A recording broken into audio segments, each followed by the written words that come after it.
And I'd like to be the first to take this opportunity to say special congratulations to Eva, Ruby, and Kim. Welcome to the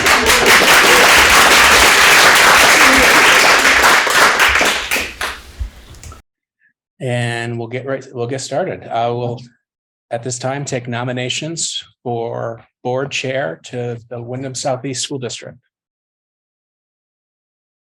So I would like to nominate Kelly Young. Second. Are there any other nominations? Okay. Let's hear an official vote, a voice vote on the nomination of Kelly Young as board chair to the school district. Congratulations, Kelly. I'll turn the meeting over to you. Well, it's a double-edged sword. Thank you. I hope I can live up to the expectations. I will take nominations for the election of board vice chair. I nominate Deborah Stanford. Is there a second? Second. Sounds like there's a second and a third. Thank you. Are there any other nominations? I nominate Anby. I decline. Oh, you decline. I decline. Thank you, Sean. For that. Thank you, Darshan. All those in favor of Deborah Stanford as the board vice chair, please signify by saying aye. Aye. Any opposed or abstentions? Okay, thank you very much, Deborah. Now we go on to the nomination of the board clerk. Are there any nominations for the board clerk? Tim's hand is up. Oh, Tim? Yes, I nominate Robin Morgan. Second. Okay, it has been moved and seconded for Robin. Are there any other nominations for board clerk? I want to nominate Ruby. Oh, I declined, but thank you. So now we are back to Robin as the nomination for the board clerk. All those in favor of Robin as the board clerk, please signify by saying aye. Aye. Any objection, any opposition or abstention? Okay, so we are moving on. Now we move on to the nominations of the WSESU voting members. We start out with Brattleboro. Are there any nominations for the voting members from the town of Brattleboro? I nominate Tim Macio. Second. Are there any other nominations? So I nominate Kim. Is there a second? Second. Okay. All those in favor of Tim as the voting member from Brattleboro for the Tim has his hand up. I'm sorry, Tim. Oh, no, I'll put it down. So Tim, are you declining to be the voting member from Brattleboro? No, I'm not. I think he just had his hand up. Oh, I'm sorry. Okay, all right. Thank you for the clarification. So all those in favor of Tim for the Brattleboro voting member on the SU board, please signify by saying aye. Aye. Any, actually, I probably should do a hand vote. So raise your hand. Okay, so 1, 2, 3, and Tim has his hand up. And Tim has his hand up, so. okay, so all those in favor of Kim for the voting member of the SU for the town of Brattleboro, please raise your hand. Tim needs to put his hand down. And Wendy's asking a question. Looks like. So do we have any?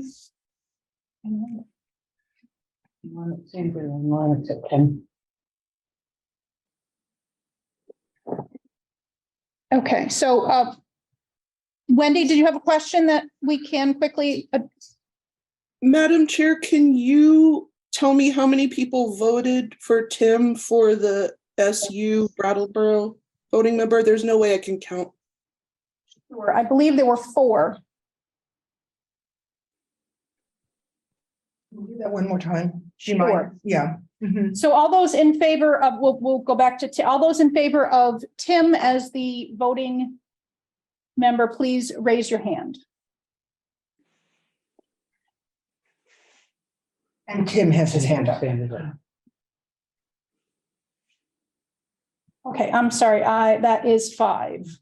So just, 1, 2, okay, so Tim is the voting member from Brattleboro. And Wendy's hand is still up. I don't know. She's Oh, not. Wendy? Oh, no. Whoops, sorry, I forgot to put it down. Thank you. Okay. Okay, so now we move on to the town of Dummerston.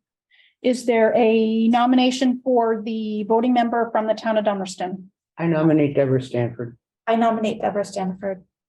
Okay, so there is a first and a second. All those in favor of, well, are there any other nominations? Okay, all those in favor of Deborah for the town of Dummerston voting member, please signify by saying aye. Aye. Any opposed or abstentions? Okay.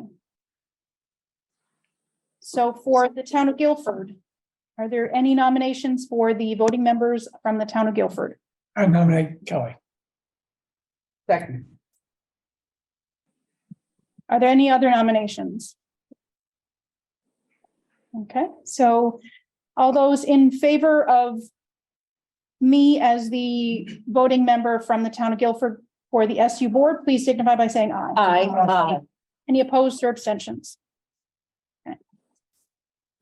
For the town of Putney, are there any nominations for the voting member to the SU board from the town of Putney? I nominate Ann Beacon. Second. Any other nominations? Okay, all those in favor of Anne for the voting member from Putney to the SU board, please signify by saying aye. Aye. Any abstentions or opposed? Okay, moving on. We move on to establish meeting days and time. I think this past year, we've generally done the, what we've done in the, historically, which is the 2nd and 4th Tuesday at 6 o'clock. So now here is the opportunity for us to talk about whether that still works for everyone.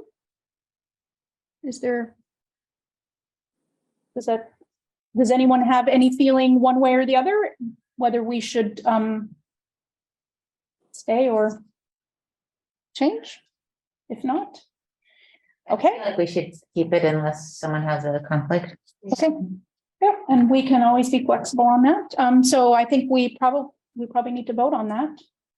So is there a motion to establish the meeting days as the 2nd and 4th Tuesday of each month and beginning at 6 o'clock? So moved.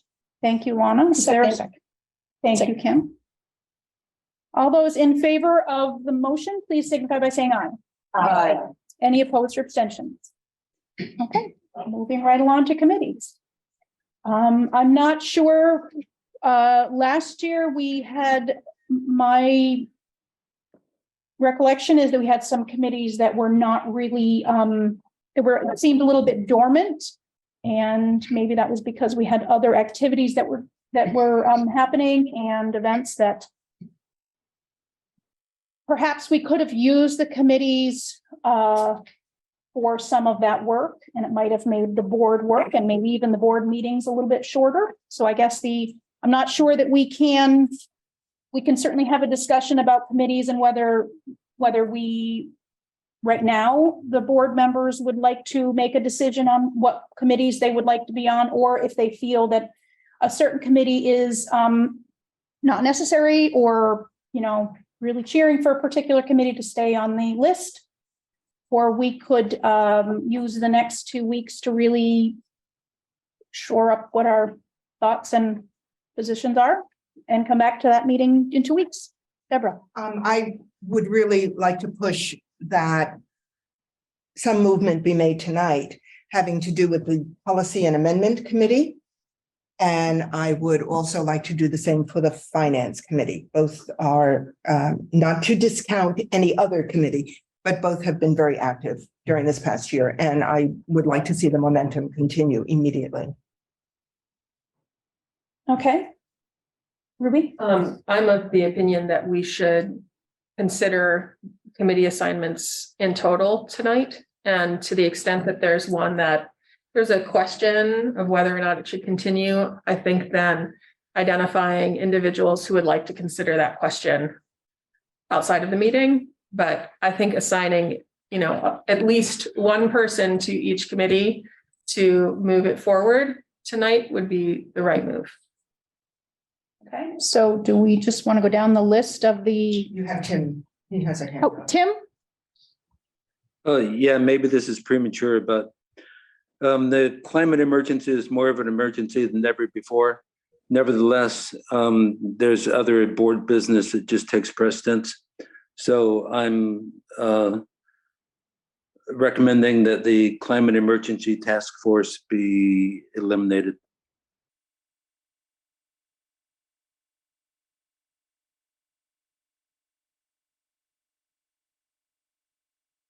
So finance and policy, Deborah would like that to be Say it again. addressed or moving forward and addressed to, or solidify that this evening. And Tim would like the climate emergency task force to be, I'm not sure if we necessarily need to get rid of it, but I think it could probably remain dormant if that's I don't know if that's the right wording, but. Well, I think it's a task force, so it can be dismissed.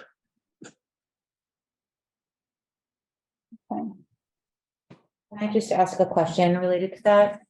I guess this is directed to the administrators, Mark and Frank and Paul. If it seems like that as a body of the school board is no longer necessary, could you just speak a little bit about what is our mechanism for keeping climate considerations as a part of our decision making as a district? Frank, maybe I asked you to talk a little bit about building projects, and then Paul, do you mind talking about curriculum? Sure. And policy. Policy. Yeah. So there is board policy that essentially articulates goals, the board's goals around mitigating climate change and the impact. And that very much guides the capital plan. So the capital plan it's what we reviewed in December and then again in January. I would like to have a future agenda fairly soon on a more detailed review of the capital plan. There's about 38 projects next year. There's 36 this year. And almost all of them have some kind of a climate related impact. And we always have that lens on in the development of our projects. I think so much of the analysis is reviewed through the finance committee as well. And the board has delegated to the finance committee, the authority to review budget development and so on. I don't know if we'll renew that or not, but it's been, good practice for several years, as it was for the prior districts that were dissolved and merged. So the task force was really, it was a subset of finance, and it was a group that helped inform the board policy that was adopted, I think in 2020. Okay, so they created the policy and now you guys are carrying out. They didn't create it, but they contributed. The board created the policy, but they very much helped the board inform the policy. Thank you. Mm-hmm. I have one question. What would be the difference between just dismissing it and just keeping it dormant? Like, because I do think there's a lot of interest in the community. So I'm curious about if you were to dismiss it, is it easier to just keep it doormat and then hopefully restart it again? Or is it better to dismiss it? I think from an organizational point of view and warning, the board can always create an additional, subcommittee at any point. And but from a organizational point of view, in terms of representing who we are on the website and what are the active committees that folks can participate in, I think it would be best to dissolve it, given that it met its charge. But if there was a sense that it need to be reconstituted, it's a simple action of the board to create that group again. So just in terms of not diminishing the board's commitment to an organizational structure, that's where I'm coming from the point of view that as with many committees, when subcommittees and appointed groups, when they meet their charge, it is the common practice to dissolve the group. Can you point me to where the climate crisis policy lives? Is it, I don't think I've seen it in the policies section, but I could be that I'm missing it. Is it, or is there a different board policy? It's a board policy, yeah. And the board policies don't live at this time on the website? They are on the website. If I'm going there right now, there is a specific policy web page. Yeah, it's under the board and then board policy. If you just go through. Agendas and minutes are, and then you go all the way down policies. So I'm on that page and I don't see it unless I don't see it under board procedures. I'm on that page right now, and it's under the WSESD policy menu within the web page, and 14. and it's E14. Yeah. Environmental awareness and responsibility, adopted May 25, 2021. And as I said, with the capital plan, I don't know if you recall, last year we had sort of a lead sheet, some nice pretty pictures of various schools, and then we cite the policy as the guiding principles for the development of our school improvement projects. So it does say in the policy that the Climate Crisis Task Force will regularly review progress and planning in the course of its regular meeting schedule. The superintendent or their designee will prepare an annual report regarding district compliance with environmental policy and make recommendations for further action. So to have the accountability of this policy, do we still need a task force to be able to do that? I don't think so. No, and the regular annual report is the capital plan, and it's the explanation of each one of the projects. The other helpful board practice in this context is many of our funding agencies, particularly federal funding agencies, generally would want to see the minutes of a meeting. I don't know if you recall me being very specific about the minutes of the meeting when we approved several specific projects that have funding associated with it. So again, that's kind of all part of the formal report and in the capital plan. And does that report have a section or a paragraph or something that specifically addresses compliance with this environmental policy? I'm just mentioning that because it's written in the policy that it's supposed to have that. Or is that something we could start having a section that's devoted just to that element of it? Yeah, and that's what I was saying. If we looked at last year's capital plan, you would see the policy cited. And then the capital plan is very much around heating, ventilation, and air conditioning, thermal properties, around window replacements, doors, roof insulation, and so on. So it's all very much connected to the plan. Also very much heat source And the source. is a big one. Yeah, And that's been, a decade or more, actually, because the wood boiler up here was 20 years ago. And so all of that fits in to trying to make a difference.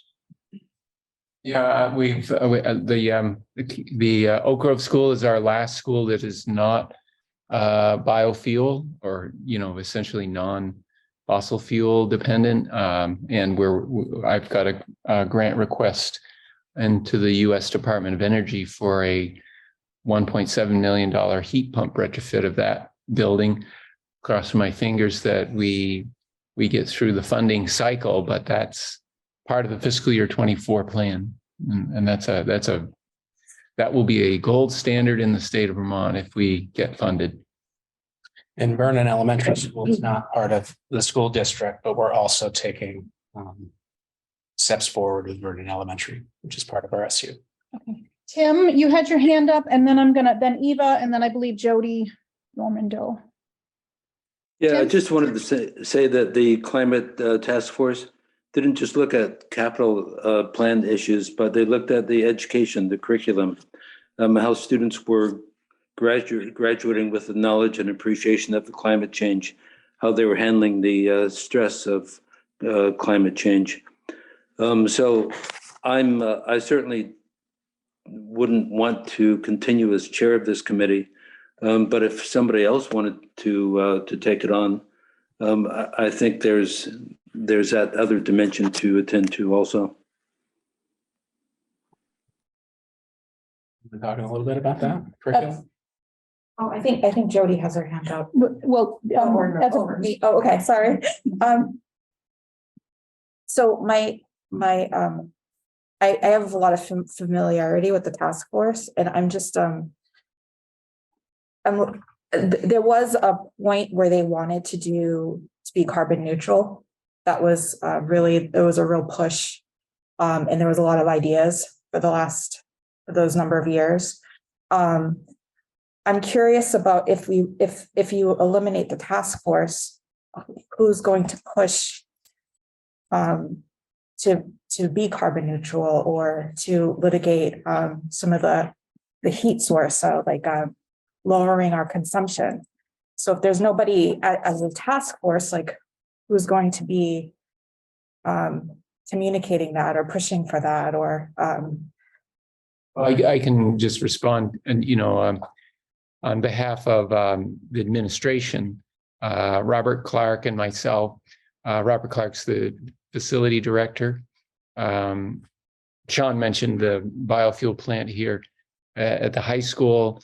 From about 2003 right up to date, Robert has been a champion for getting essentially the equivalent of a LEED certification, and for the energy, hitting an energy standard and being recognized by the governor of Vermont and the senator representing Vermont as hitting an Energy Star standard. And that was, I think, 2013. And then Robert and I worked together on evaluating the carbon footprint. And as I say, all of these projects are very much oriented around that. So to whatever the extent the board makes room in the agenda, so I'm glad we're talking about this tonight. I think you would see that we're probably way ahead of the peer group in Vermont as a path toward net zero.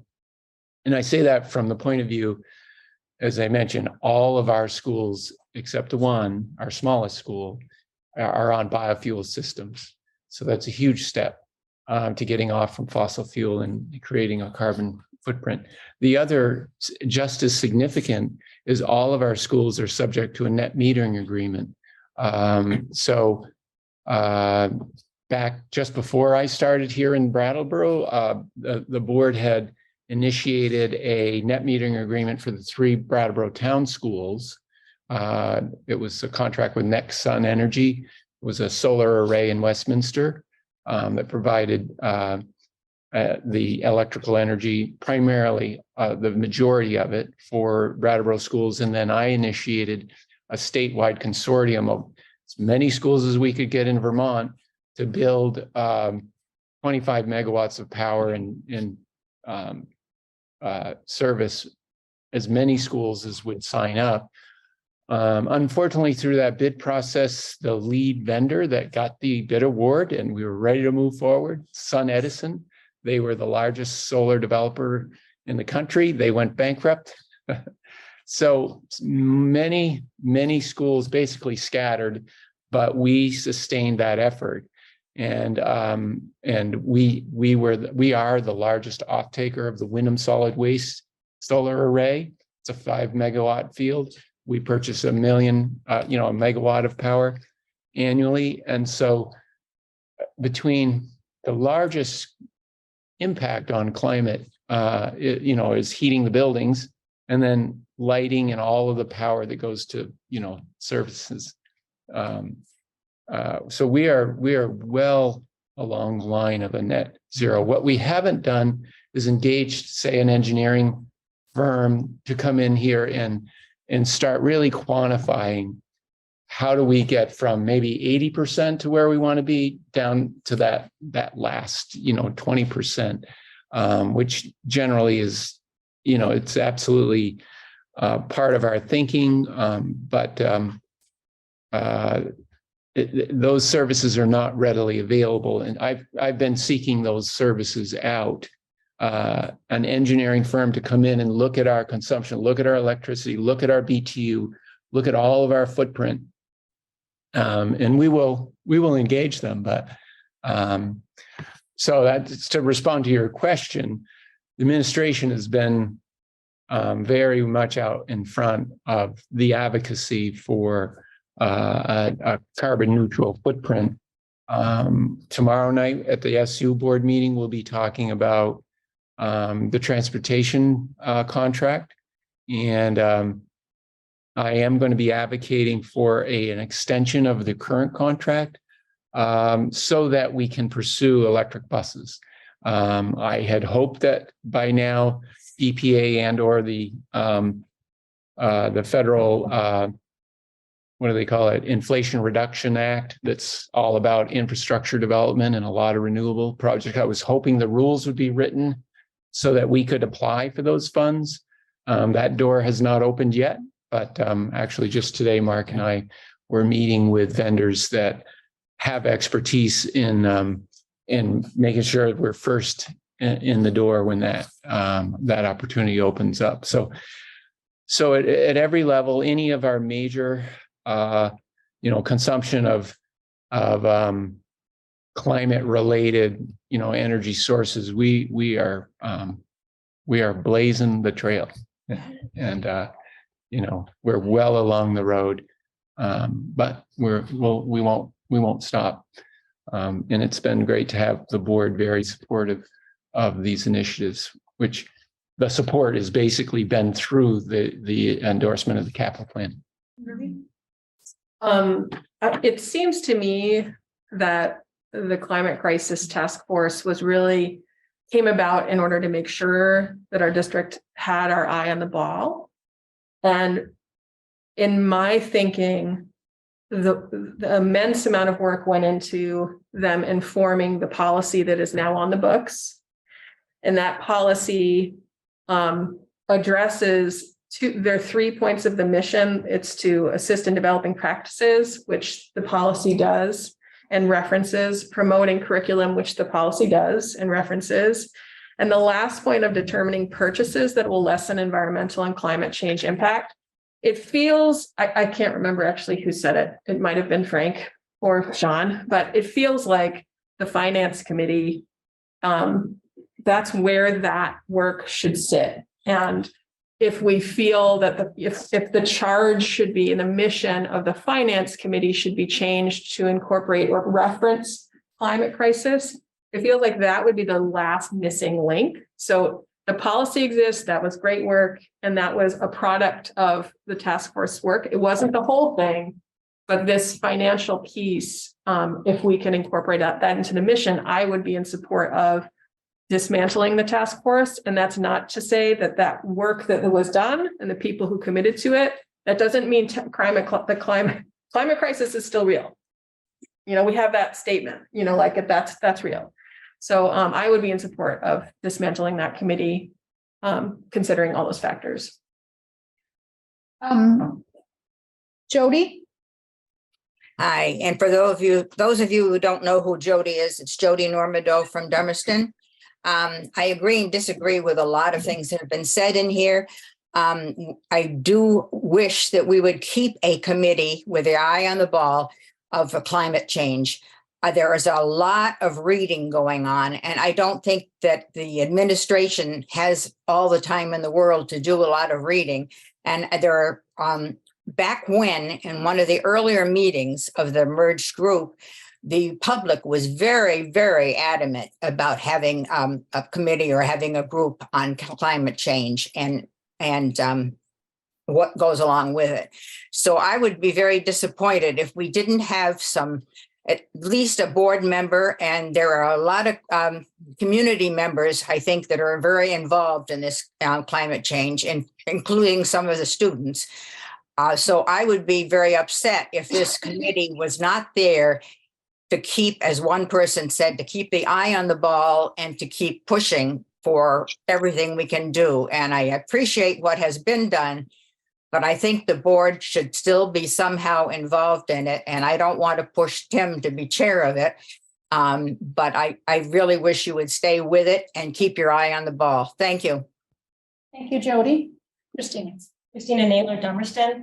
In addition, I love Ruby's idea personally, and I believe there's a pretty active climate change committee at the high school.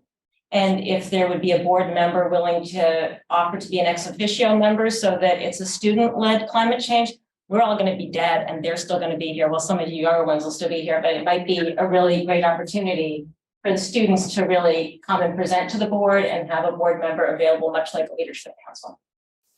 Thank you. Thank you, Christina. I'm wondering if we could not ask the Policy and Amendment Committee to review and see if the board decides to disband this task force, if perhaps the policy could be reviewed just to make sure that it reflects the current need. And if not, then maybe that could be addressed through the policy. And I'm not sure if any board members are open to Christina's suggestion, but I think maybe we could think about that. And so I think unless there's someone else who would, Tim. I like Christina's idea very much, and I would be willing to volunteer to be on a student climate emergency task force ex officio. John. I was going to say the same thing, so I'd be interested in being part of that. Okay. I would be interested to be part of that too.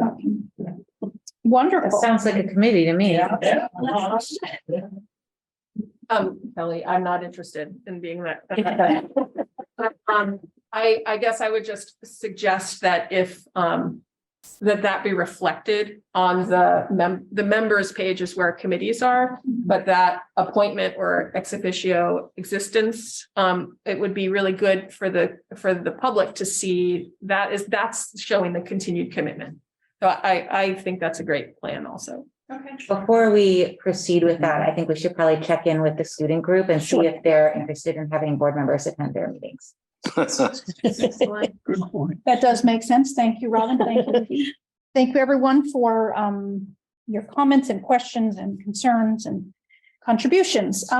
So do we want to vote on disbanding the Climate Emergency Task Force? Is there a motion? We want to. So moved. Okay. Is there a second? Second. Okay, Robin. Is there any discussion?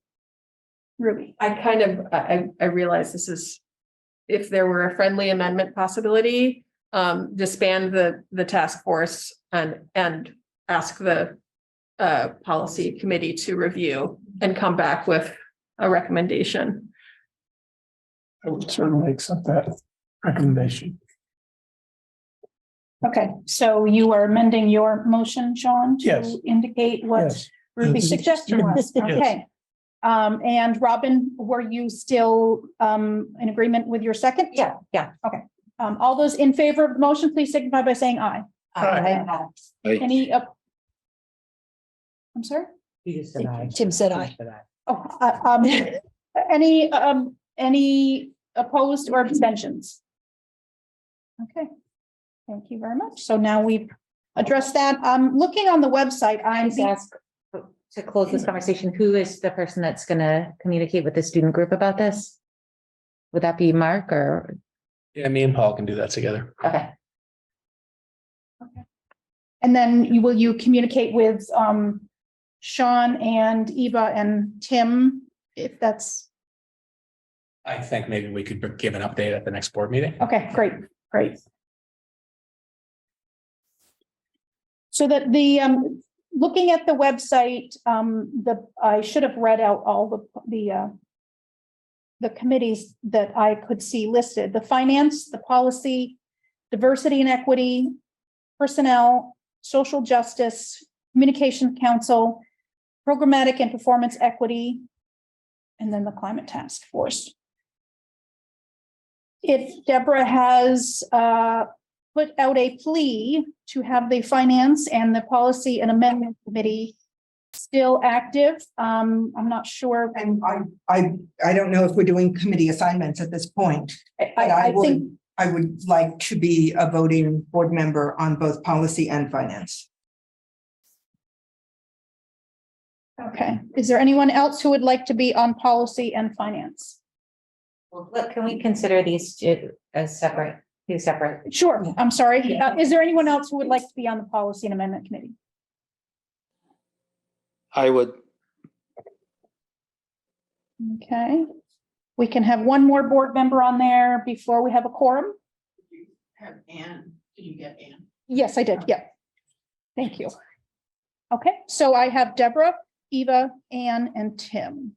Okay, so then we will go to the finance committee. Is anyone other than Deborah?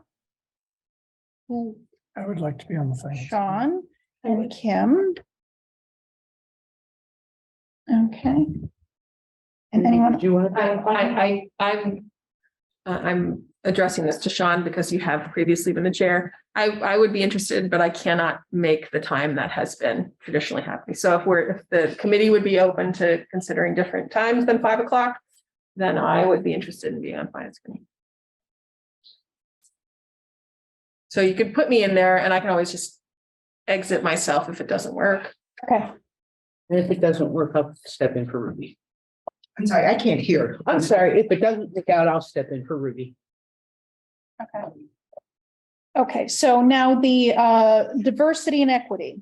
So I have a question about the diversity, equity, inclusion, and then the social justice committee. Was there a rationale for having those be two separate committees, or? I think it's the same committee, they just changed the name of it. Yeah. Okay, I was hearing two separate, and I'm like, that doesn't make. I any see them sense. listed separately, so that would be my error. I apologize for that. Faculty and staff have a diversity and equity committee, which is why we changed ours to social justice to separate. Okay, so is it separate, or is it called social justice, or is it diversity and equity? Social justice. Okay. Yeah, on the website, it says social justice, note previously in the board's diversity and equity I committee. didn't see that. Oh, okay. Yes. So, And can I ask a question? The staff's diversity and equity committee, is there any board presence or involvement in that committee? Robin and I, but we've been on it for way back before we merged. So I don't know how they feel about other people. But I mean, is that an No, it hasn't example? been. It Is that an example of the ex officio membership on a committee? Yeah, it is. It's like there's like a board representative or one or two. Yeah, when we did it, it was one from all of the boards. And so like Robin was here from Brattleboro and I was here from Putney /BUHS. Might be another ex officio representation at the bottom of the member page, for example.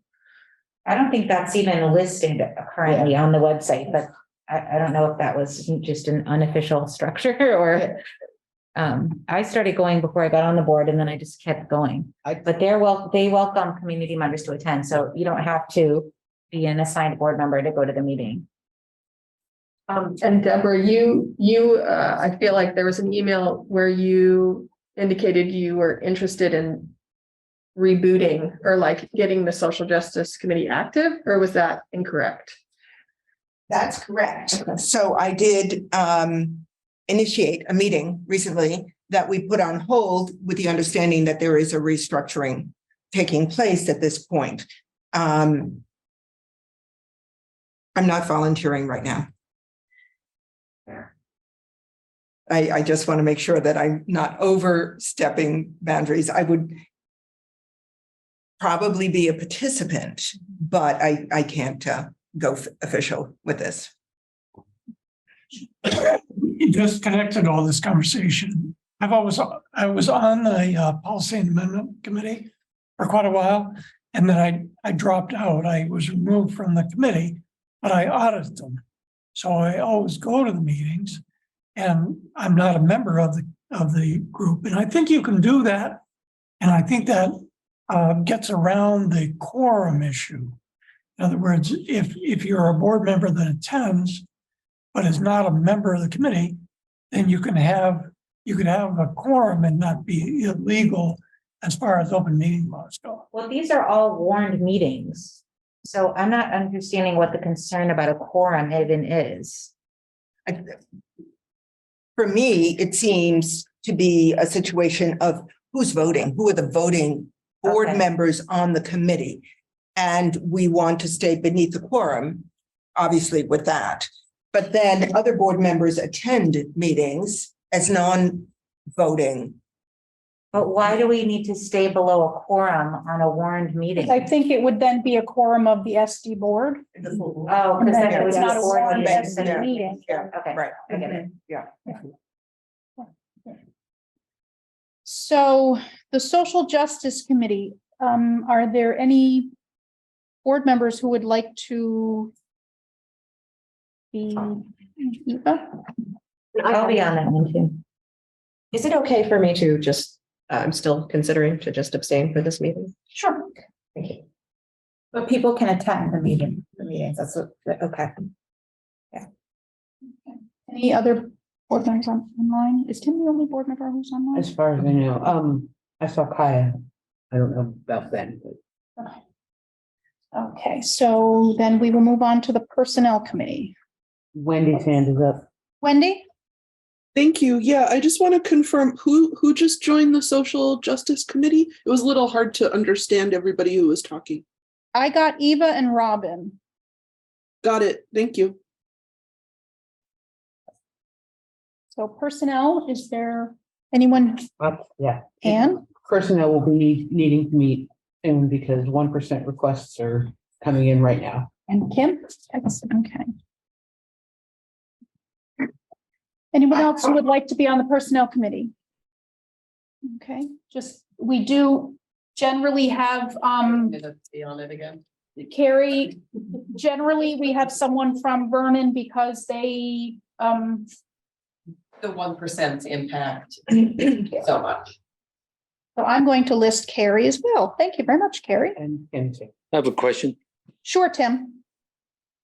The Personnel Committee, if you look at the minutes, they meet like 2 or 3 minutes, actually, literally 2 or 3 minutes.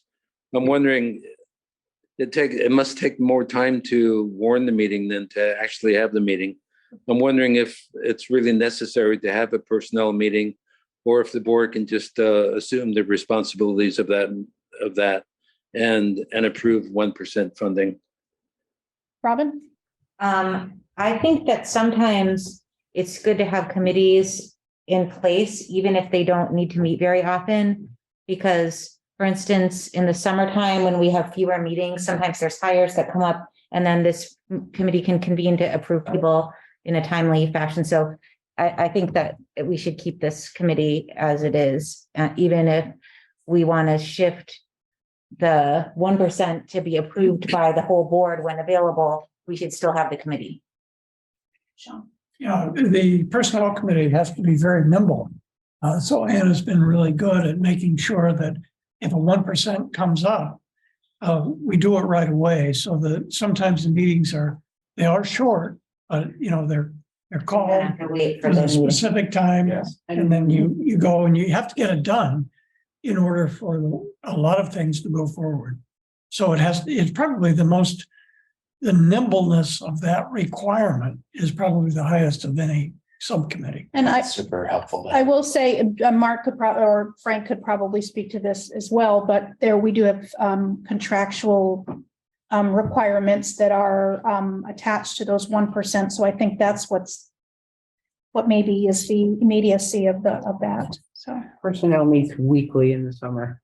Yeah, I was gonna say that, and competitiveness in the hiring process, and like Ann just referenced, met pretty regularly throughout the summer, which was great. It's having place. It's okay. okay, I believe that Jackie has her hand up. We will. Let's shake it down. Okay. All right. It was just to echo the sentiment that this committee is so critical over the summer, but you guys are on it. Thanks. Okay. So it sounds like there is enough support to move on and leave the personnel committee in place. And now we need some people in it, right? Well, I have Ann, Kim, and Carrie. If anyone else would like to volunteer, you are welcome to raise your hand. Okay. So now we move on to the Communication Council.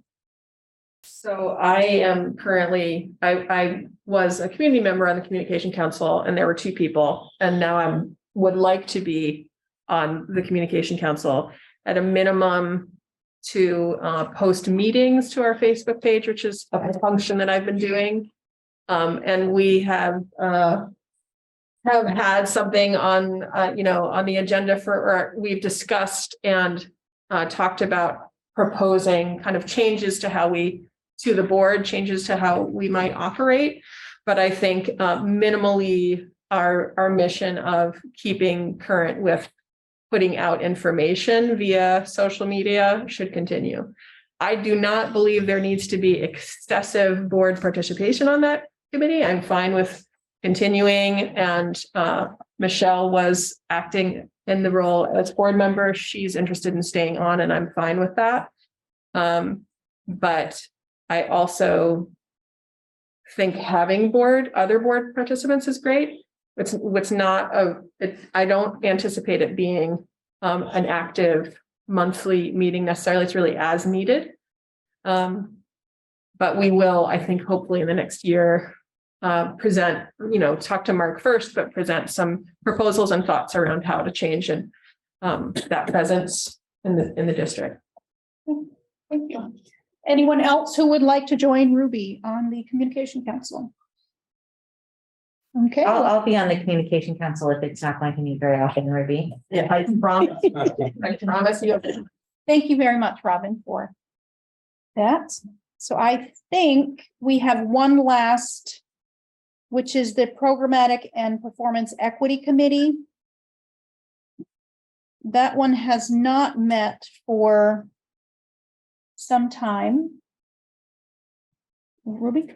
I have pretty strong feelings that I would like that committee to be reactivated.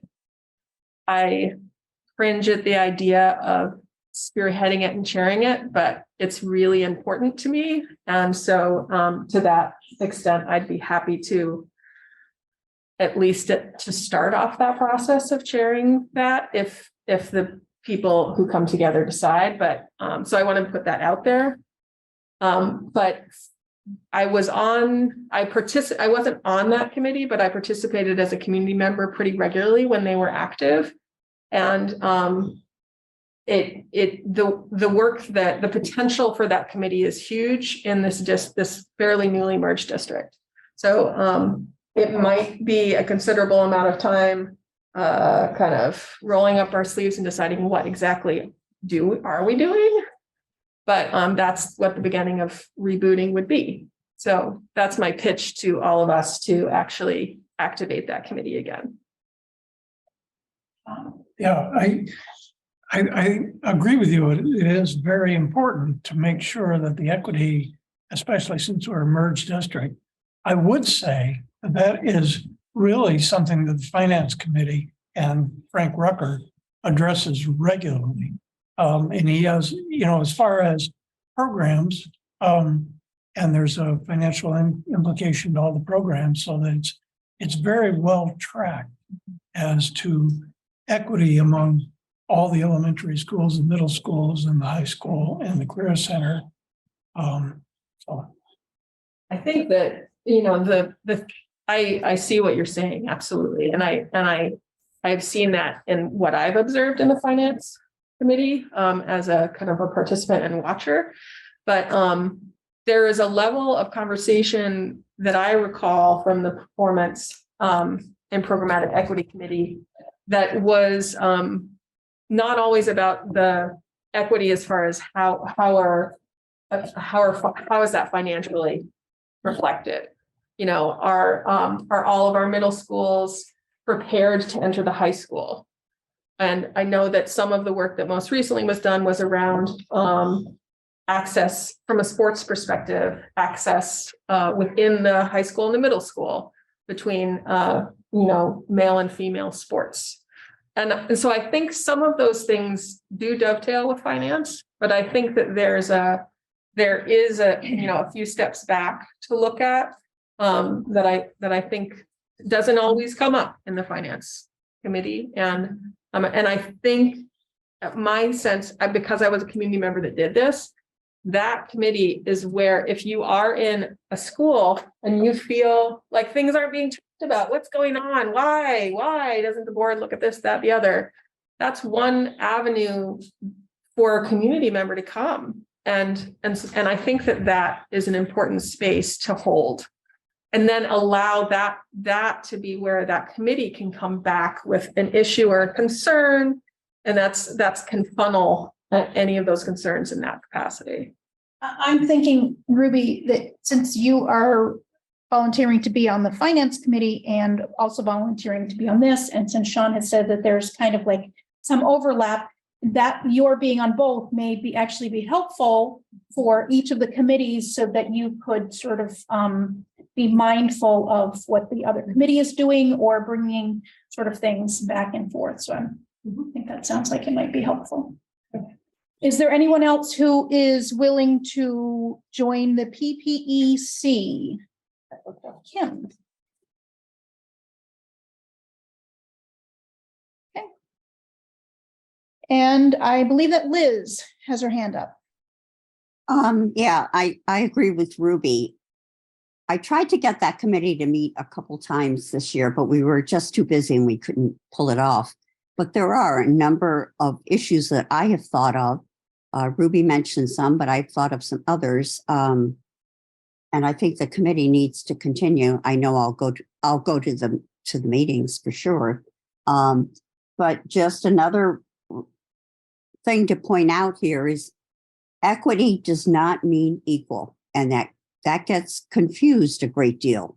And I think we need to be very mindful of that.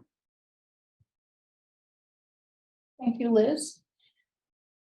I'm curious, because the social justice is diversity and equity. Does that overlap with that? Well, I'm just saying that I think that when Ruby is in the Finance Committee meetings, she may be thinking about some of the things that the PPC committee is dealing with, and may be able to, there may be thoughts and things that she could bring back, and then when she's going through PPEC meetings, things that finance may have been talking about, or, the being on each of the two committees, as I think, as each board member being on the numerous committees that they're on, I would be surprised if it didn't inform on their other committees, when we would be bringing the experiences and the thoughts and the, just the understanding of what the other committees are doing, and it would be helpful all around.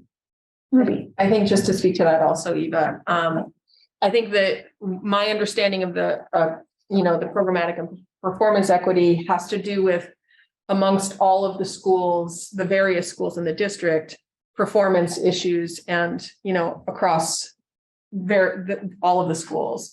And I do think there will be times when that, the questions and the things considered would dovetail with the social justice committee, but the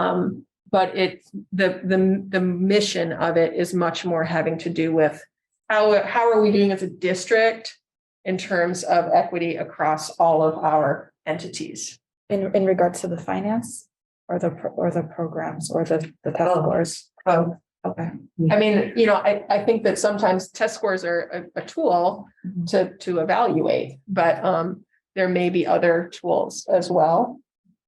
So, Thank you. All right, so then it looks like unless someone else has a committee that I missed on the website, looks like we've gone through them all. Actually, could we talk about the leadership councils for a minute? Sure, I just want yes. to make sure there's someone representing the board at each leadership council. Thank meeting. you, and all right, so we have, I will list them off, and if I miss one, then please correct me. BUHS, we have BAMS, we have Oak Grove, we have Green Street, we have Academy, we have EES, we have Guilford, we have Putney, Dummerston. I think I'm missing. Career Center. Career Center. My apologies, Nancy. No, that's fine. And just so that people know, our leadership council is considered our RAB board. That's our regional advisory board. So I just want to make sure that when you get the notice, you know what it is. EES's one also has a different name. Are there any volunteers for any particular? Ruby? I would volunteer for the Putney Central School Leadership Council. Deborah? I would like to volunteer for Dummerston. And? I'd like to volunteer for the Career Center.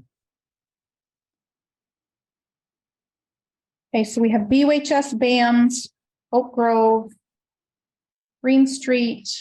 Remain on Green Street. Academy, EES, and Guilford. I'll volunteer for Academy. Tim has his hand up. Tim? I'm delighted to continue with BUHS.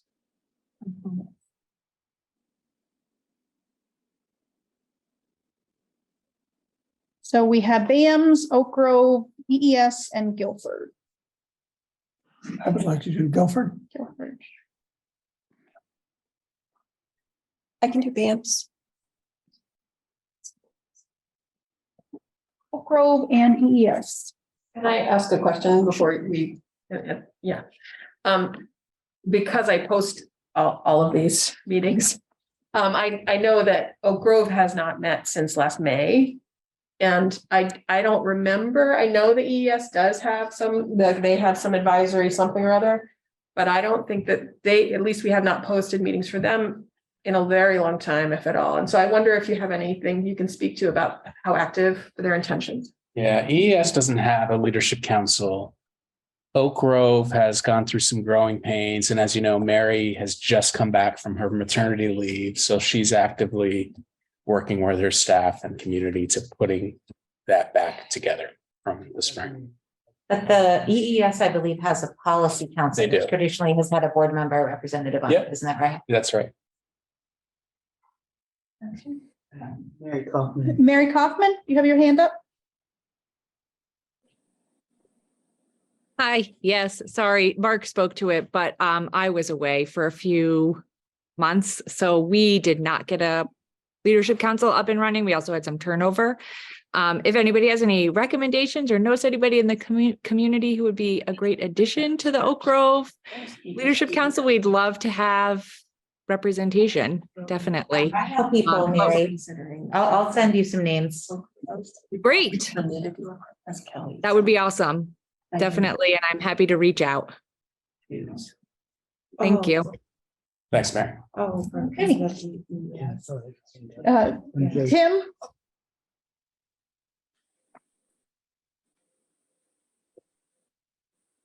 Sorry, hand down. Okay, thank you. That was fast. Jody? Okay, could I ask a question on Sure. leadership councils?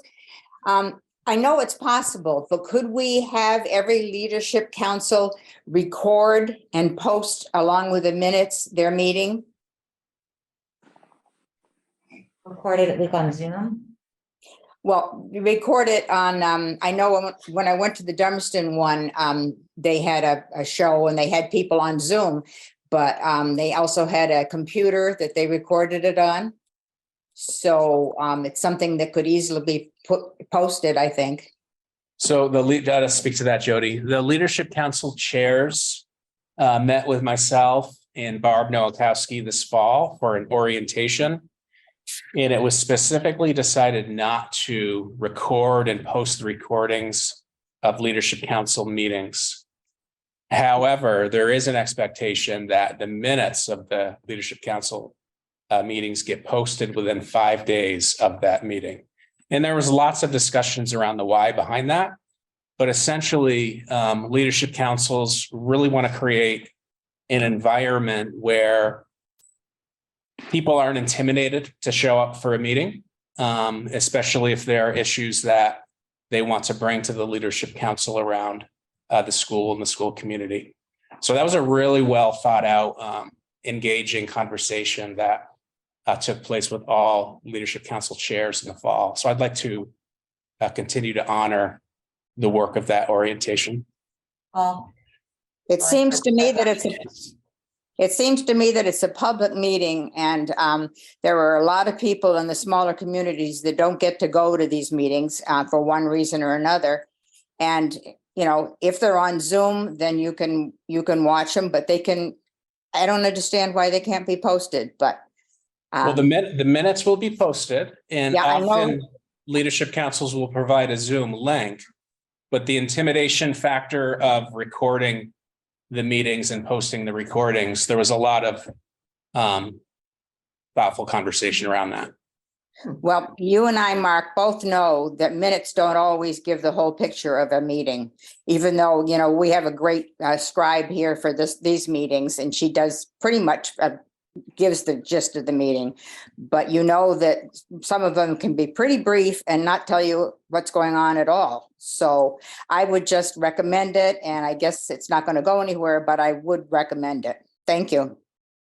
I will say that I've been in meetings in the leadership council meetings for Academy and BAMS, both where there was some really sensitive things that were shared in the meeting. And I think that people would not have said that, and that possibly administrators might have not even been comfortable with these conversations going on if it was something that was going to be shared outside the circle of members that were in those meetings. So I really support the leadership council's decision to not record them. All right, Deborah? I pass. Okay, so Liz, and then we're going to go to Nancy. I think you can do this, but I would like to continue to represent the board on the EES Policy Council. I have a good rapport with that group, and I've gotten back to the board. I virtually send you minutes of the meetings, but I think the early childhood community would really like for me to continue. I'm not. I think more than welcome to continue joining those meetings, but I don't think she could actually represent the board. Yeah, I think that is the case, Liz. I don't think you can be the board member to the committee, but we would be more than happy to have you participate and share what you got from the meetings. That would certainly be welcome. Those meetings are not open to the public, to the best of my knowledge. Ellie? Yes. I was going to suggest, because there are 10 leadership councils, including EES.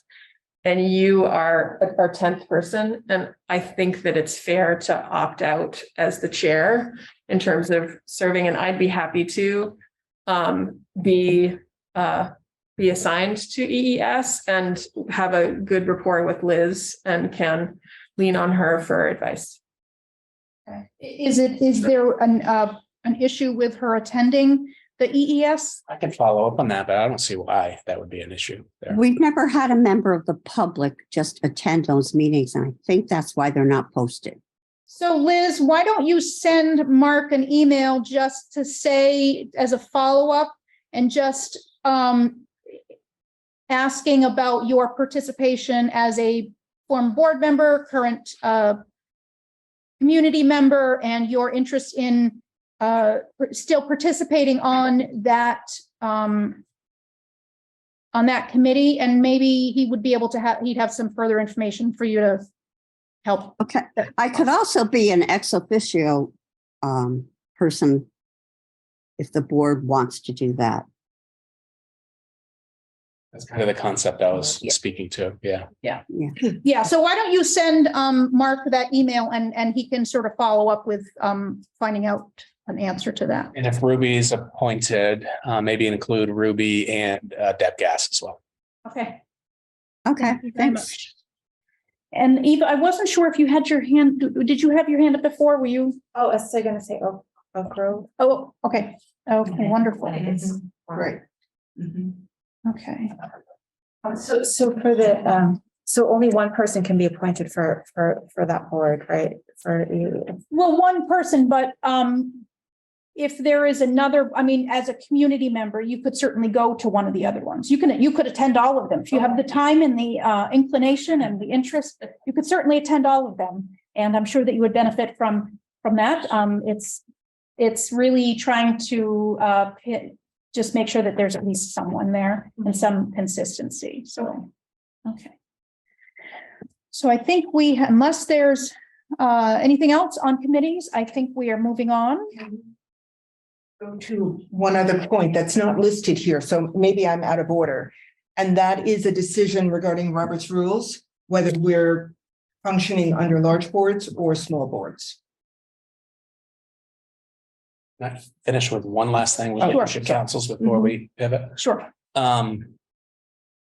As a follow-up to a recent policy committee meeting, I held another orientation recently with the leadership council chairs with the concept of how do we create a system that is fluid, efficient, regular, where leadership councils have an opportunity to share information of what they're talking about, working on in a systematic way with the school board.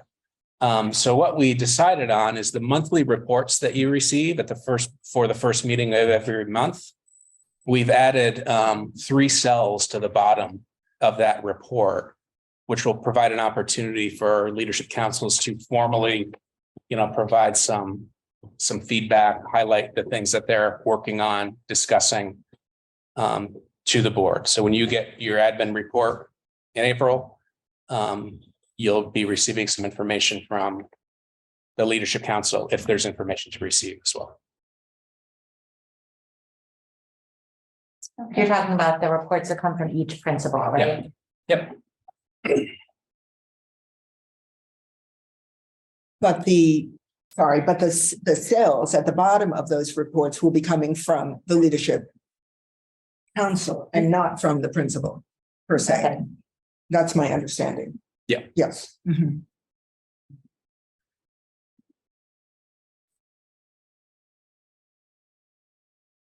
Would it be possible, and this is actually directed more towards Mark, to get a list of all of the days and times of when the leadership councils meet? So that way, as board members, if we're able to go to attend another school's leadership council, we have it listed, and if we have the free time, let me jaunt on over to Guilford. Could I interject that if you are if you're on Facebook, follow the WSESD board, and by Monday, I try to post a kind of recap of what the meetings are. some of the leadership councils post their agendas very like within like 2 days before, and some are like a month earlier. But they, there's always a post at the start of a week that says, here's all of the meetings that are coming up. So that's one way, because I do know that there are a few, and the communications councils work with central office on this. There are a few email lists that you could be informed about as well. And so you could also ask if you have specific ones you're interested in, ask Mo to put you on the list. I feel like most of them do have a specific, like, second Thursdays at 5:30 or whatever schedule like that. So I bet we could put something together. Perfect. Yeah, just because I don't know about everybody else's Facebook feed, but things get lost on mine. So I know to check in with Mo on that. Thank you, Mark. Yeah. So Deborah brought up a point about the Roberts rules and Roberts rules for small boards. I'm wondering if we could call on a Dummerston community member to give a little description on the difference. That's a quiz.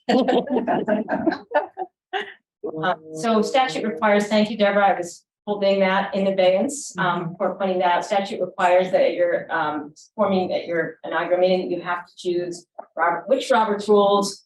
You have exactly two you can choose from: Roberts rules for large boards, Roberts rules for small boards. The annual meeting, that goes by Roberts rules for large boards, which is what you use generally anything over 12. And because the annual meeting, all the people at the meeting are members, you would definitely use Roberts rules for large boards.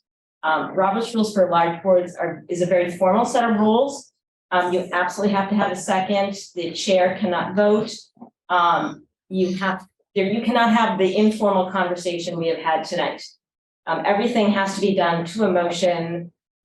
You are supposed to stand when you're speaking. So that just sort of gives you the idea of how formal Roberts rules for large boards is. You might tell that I am leading you up to the answer that I want you all to get on your quiz, which is Roberts rules for small boards, which is for boards of 12 and under, and it only counts the members here, which is 10. And it is kind of how we roll have tended to roll. It would be a big ask to have you all study Roberts rules for large boards and adopt that right now. And I do not have time to give you that lesson right now, and I don't really recommend it. So if you want to keep on going as we've been doing and get better with Roberts rules for small boards and make sure you're speaking to motions, I think that is where you would probably go. It's what we've all done. It was a little, we're getting to the level with 10 board members that, oh, you might start thinking about it, but we're not there. And I think it also gets very hard for the public to want to attend when you have to stand up, when people are standing up to speak and everything goes through the chair. It's a less comfortable format to run a meeting in. It's very helpful. I love Robert's rules, don't get me wrong, but they're kind of a place for both. So did I give a good 1-minute synopsis? I think you did. Thank you very much. Deborah. I know that this past year, we have officially been functioning as if we are Robert's rules for large boards, but the meetings don't function that way. There's crosstalk. We talk directly to each other, which I'm very comfortable with. But if we were doing Robert's rules for large boards, we would only direct remarks to the board chair, who would then funnel that remark to the given individual. So it always goes through the chair. And it is a bit cumbersome, I think. And we have not been functioning that way. Yeah, I think that it would be really nice if there was a hybrid. Because I think when board members talk among themselves, then it's not helpful, making everything that we need to do go forward. So I wish there was more. I would be in favor of more constrictions, having things more concise.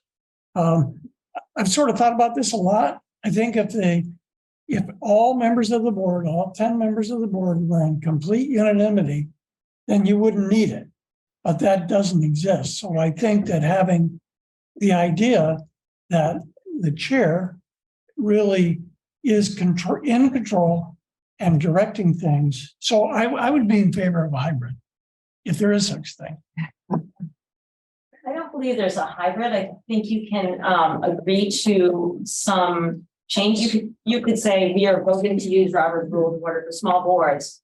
We would like to make sure the chair is, I mean, I do think that it is a portion of Robert's rules that things get addressed to the chair. So rather than saying, as you may just say to me, you know, the board member from Dummerston is really annoying me tonight. You couldn't say, Christina, you're annoying me. You could address, you know, Carrie and say, the blonde board member from Dummerston is annoying me. So it's a way to keep things nicer. So you could say you can adopt that convention to address the chair and have that control. And I think it's recommended for keeping meetings more civil to address things to the chair as to individual meetings in case things were ever to get thorny between individual members of the board. So I think you could make that, you know, adopt some hybrid ideas, but there is no hybrid Robert's rules. You would have to agree to it, I think. That's my understanding. Robin. I just want to ask a question because I wasn't sure what you're talking about, Sean, if people are like doing like me and blurting out comments when they didn't raise their hand or addressing a person next to them instead of to the chair. Are those things allowed in the Robert's Rules for small boards, or is it more like you're just not following any rules at all? And we should just learn more about the rules and do that. Can you, I'm sorry, I'm addressing Christina. Please address this question to Christina. Christina, would you? So with any Robert's rules, we're really supposed to address the chair. And so the blurting out is really not supposed to happen because it is very unsettling in a room. And the idea is to keep things very formal. So the idea is to address things to the chair under kind of all Robert's rules. You can open things up to informal conversations and say, we're suspending Robert's rules. We've done that as boards. We want to have a more organic discussion than a board retreat. We're suspending Robert's rules. You can do that for various discussions too.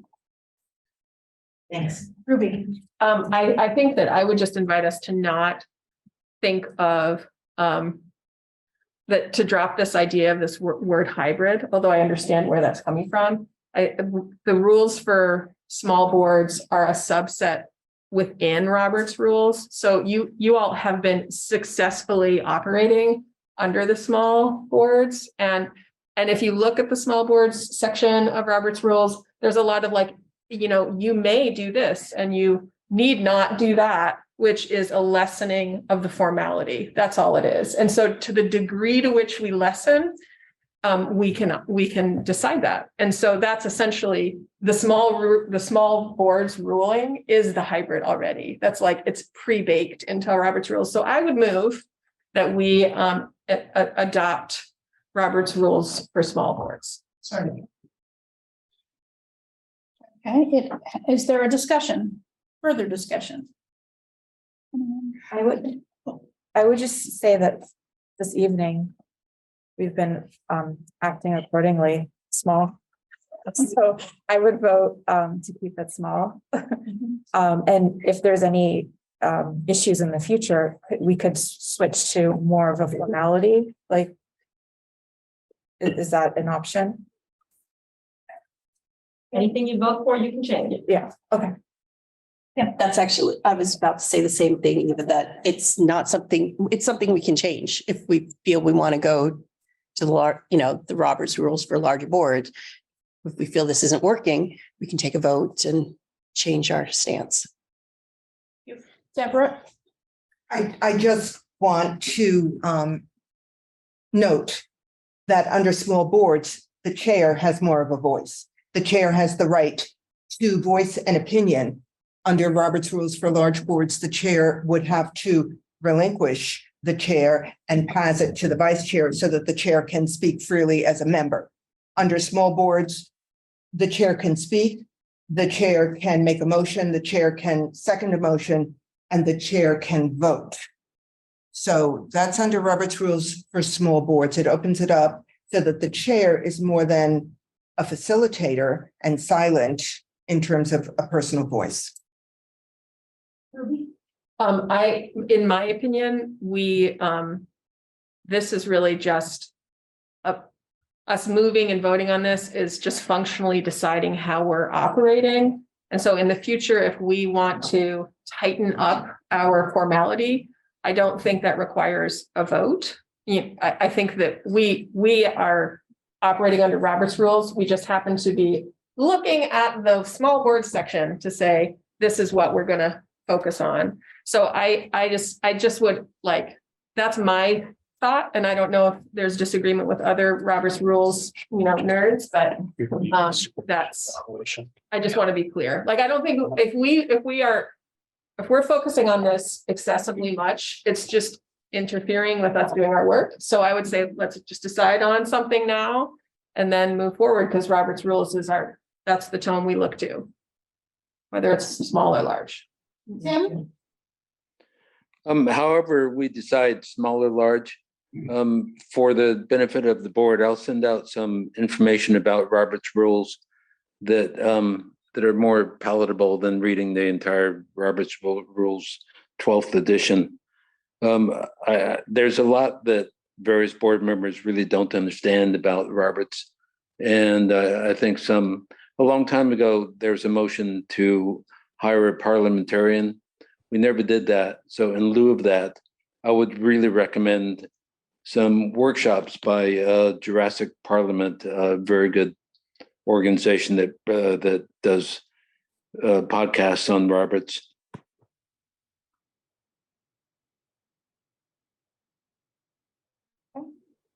So if there's no further discussion, the motion has been made to adopt Robert's rules for small boards. Ruby has made the motion. Sean has offered a second. Is there? And the wording is escaping. All those in favor of the motion, please signify by saying aye. Aye. Any opposed or abstentions? Thank you, and with my apologies for my blank. Okay, so with that, I think we are moving on to the. We can do a 5-minute break. So we are at 7:25, so we will start 7:30 quite promptly. Of members, so we are back at 7:31. And we are on to student matters, 5 to 10 minutes. Oh,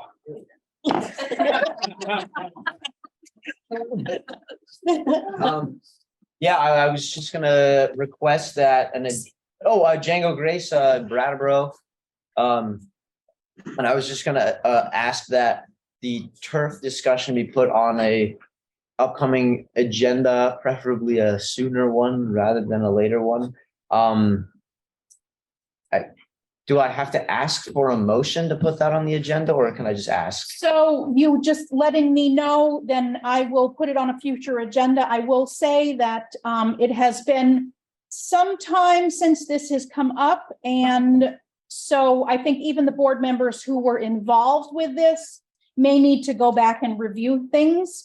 So I guess we will I'll put out a request to the administration for particular documents or whatnot, the Gale report, that sort of thing, to try and get together that information so that the board members can review it and have enough time to, we want to have an informed discussion. So we need to make sure that there's that prep time. So, but it is on my list, and I will reach out to Mark and Frank within the next day or two, and we'll see what we can do to get that. Great, I appreciate it. And I know, Mr. Murphy and Mr. Sawyer are your guys if you need information. I'm sure you're gonna talk to that. Thank you. Sean? Thank you. Yeah, I just like to say, because of what you brought up, I got. I just have last time we met, I don't know what student was brought up, either it was $4,000 or $5,000 for a garden. That was Jane. That was me, yeah. Okay. Then in that case, I'm gonna Django Grace Brattleboro. I was just gonna ask that put on an agenda as well, actually, I don't, okay, that's on the fly. I don't know if that's a good plan now that I'm thinking about it. We do, and I'd spoken to you about this, but I think it would be. You being Deborah. Deborah, I'm sorry. That's okay. About maybe it would be a smarter approach to form a plan around like, where are we gonna build this thing? Who's gonna build it? Before that So I guess I would ask the board, if you guys have any input on that and, what you guys think a good course of action would be to go toward that. Can I just, a discussion that we had, because I asked, where did the 4,000 come from? Was that just a creation that you, and I think that as you come up with a dollar amount, because I think 4,000 is probably way too low. I think you need to sort of see what's involved in doing a study and what the cost factors would be. Deborah, I'm wondering if this might not be something that might, the student advisory committee, is it something that they could? Well, so I know it's an issue for Ben Berg as well. So I'm wondering, I think that's a great idea, the student advisory committee. So I'm wondering if you would be interested in coming to a meeting and talking about it? Yeah, when is? I'm gonna tell you when the next meeting is right now. So it's, the next meeting is April 10. April 10th, it's a Monday at 5 o'clock. 5 o'clock, okay. It's always difficult with sports and whatnot, but if you could let me know, let Ben know, that would be great. That sounds great. I'll put it in my. Okay. Kim, I thought you had your hand up. I was just going to say, also to speak to the administration here at the school. Because I believe there was talk at the last meeting, that was something that you could go to them and discuss as well. I would say that maybe if you wanted to do growing season, because it's coming to a quick. Yeah. Like, really, I think it's already here. So if you wanted to do it this year, because I think you had mentioned you wanted to do this before you graduated. Yeah. I wrote that myself, some maybe thinking about if we could actually get it done this year. That would be awesome. Yeah.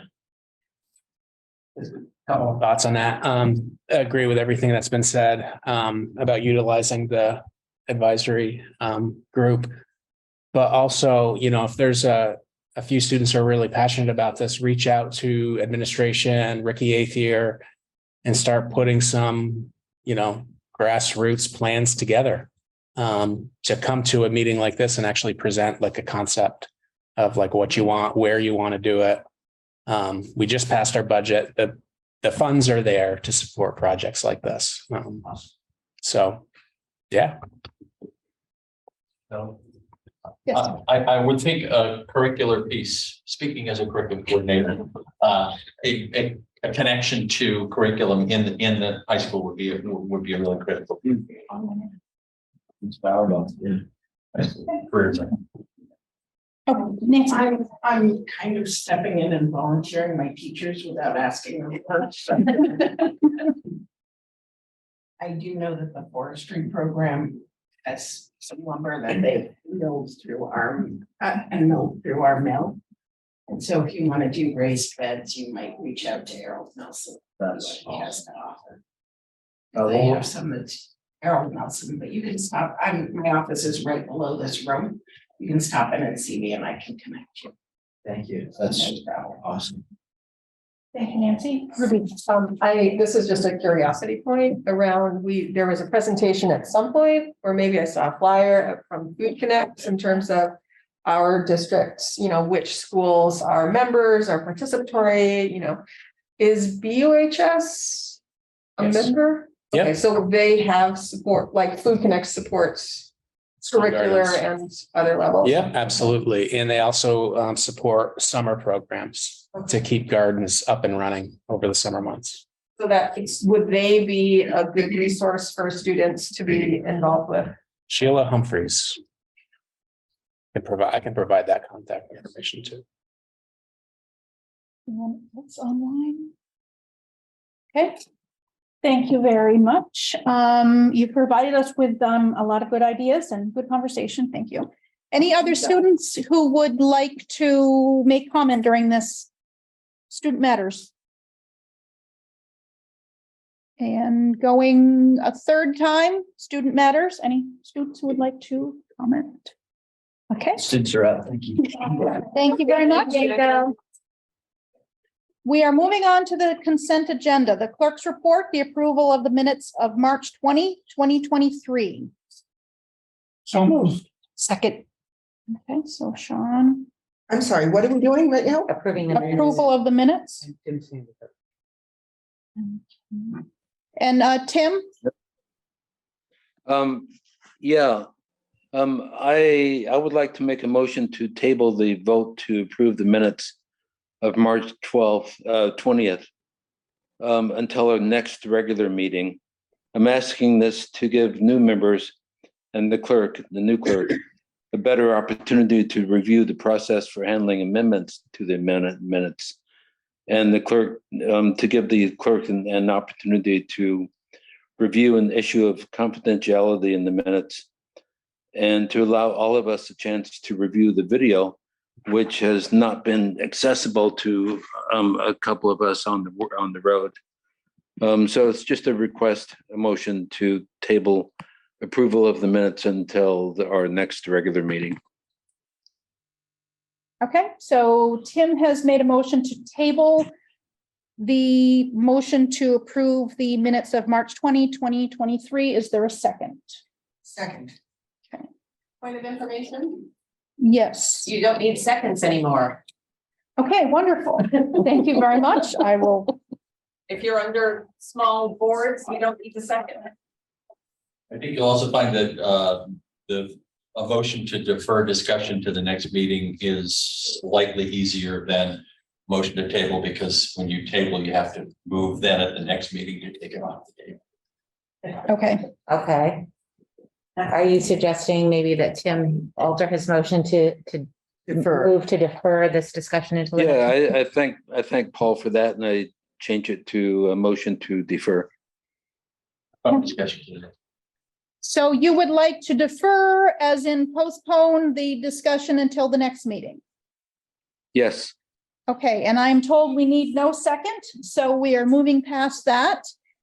All those in favor of deferring or postponing the discussion on the minutes of March 20, 2023 until the next meeting, please signify by saying aye.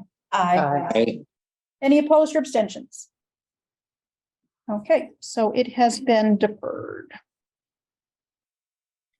Now we will go to public comment and non-agenda items, 10 minutes. I will say anyone making a comment can expect a response that falls into one of the following categories: receive an acknowledgement of the comment with no further action planned, receive an immediate response by the board chair or administration. Administration would be directed to contact and respond to the person.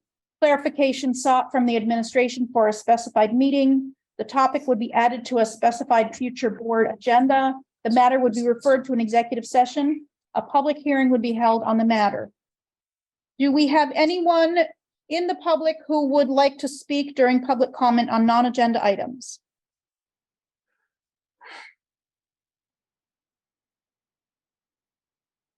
Okay, I'm going to ask a second time if there is anyone public comment non-agenda items.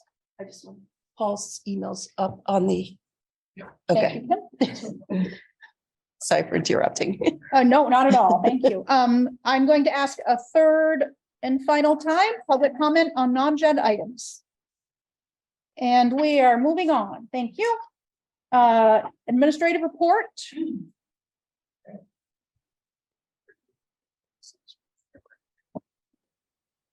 So I thought for tonight, and it's on the board agenda calendar, that I would take some time sharing some documents around supervision and evaluation and what we have in place to provide formal feedback to our teaching staff.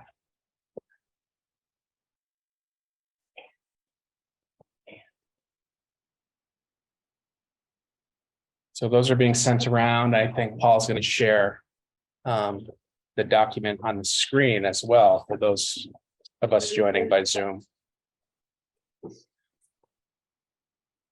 So if you recall, in the fall, I did a similar sharing of information around supervision evaluation for administrators. So this is kind of a follow-up to give you an example of what is in place for our teaching staff.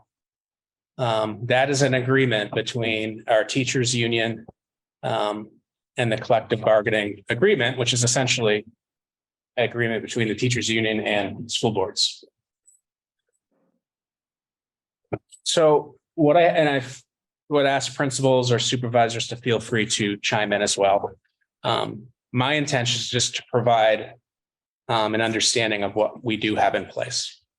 So first page is our teaching performance standards and the core topics that are used in giving feedback around supervision evaluation, our instructional strategies, management, motivation, student-teacher relationship, a curriculum planning and assessment, and general professional responsibilities. So that's a framework. The next page, page 3, supervision, observation, and evaluation cycle. This is an explanation of how we go about achieving this. And again, this is an agreement with the union and our CBA. So essentially all certified staff members are on either an observation cycle or an evaluation cycle. All first-year teachers start with an observation cycle. An observation cycle consists of 3 formal classroom observations. And what is included in a formal classroom observation would be a pre-conference with the teacher and the principal, the actual former observation of the lesson, then a post-conference review, a one-to-one sit down, back and forth reflection, collaboration between the teacher and the supervisor. And then that would be followed by a formal written document that captures the process. For those on the observation cycle, we would provide 3 formal observations in a school year. Supervision cycle is a little different. If you turn the page, supervision cycle would take place for the following 2 years. So the other 2 years of the 3-year cycle. And essentially, in the fall of each school year, this is an opportunity for teachers to set goals for themselves, formal goals for themselves, share those goals with their supervisor, sit down, review the goals, talk about the plan to achieve those goals. And then, and you can see at the top of that page, there are kind of 4 categories that can help guide goals around peer assistance, an actual action research project, other professional development, maybe certain coursework. And some teachers actually choose to use clinical supervision, which is a formal observation, as a tool for providing feedback and growth during observation as well. So pretty vague, lots of opportunities for teachers to really set a goal and work towards improving that. And the principal and the teacher would meet a few times throughout the school year to check in on progress towards goals. And then that would, at the end of the school year, there would essentially be a teacher report where the teacher would provide a written report, documentation, evidence of how they have achieved their goals throughout the school year. So that's an overview of our 3-year evaluation observation system that is formally in place in agreement with the union. It is not the end all be all for how we, develop our teaching staff. Many other things play into, providing feedback for teachers and staff, including things like, daily walkthroughs through classrooms, informal check-ins with teachers, school-based professional development, staff meetings, team meetings, we're doing things like learning walks. And as you know, we've embraced peer observation as a model to encourage and target growth in how we do things. So, formal system that is in place, agreed upon with the union as part of the CBA, balanced with kind of the day-to-day practice of how we provide feedback, identify professional development, utilize our staff meeting time. So just wanted to provide that as a framework. So you have that understanding of what is in place.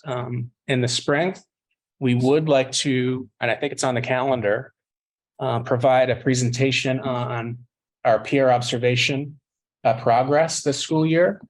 And that would include our curriculum office and hopefully identify some teachers to share some of their experiences that they've had this year with peer observation. So that's that.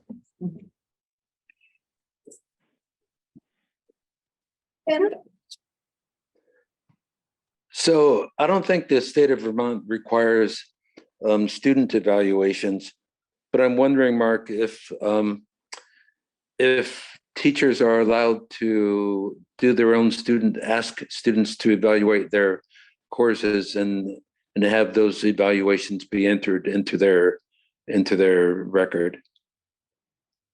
Absolutely. Teachers could absolutely pursue that. And I think that's actually really great practice to do that. I don't know that we could require something like that. I'd have to look into that.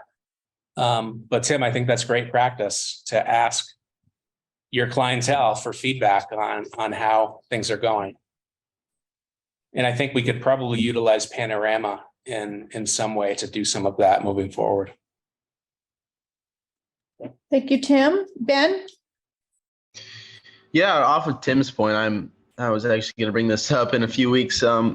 But a universal, at least for the high school, starting there, and that's where my brain's at. But kind of a universal end of semester or mid semester and end of semester feedback from the students, I think would be a super valuable tool that isn't utilized much in my experience. Something that could be designed so that it's the same for everyone and designed with parameters that would be helpful, but standard so that students and teachers know what to expect. Yeah, thank you, Ben. Again, I think that's really good best practice to be getting feedback from the people that are most important, which are our students. Thank you.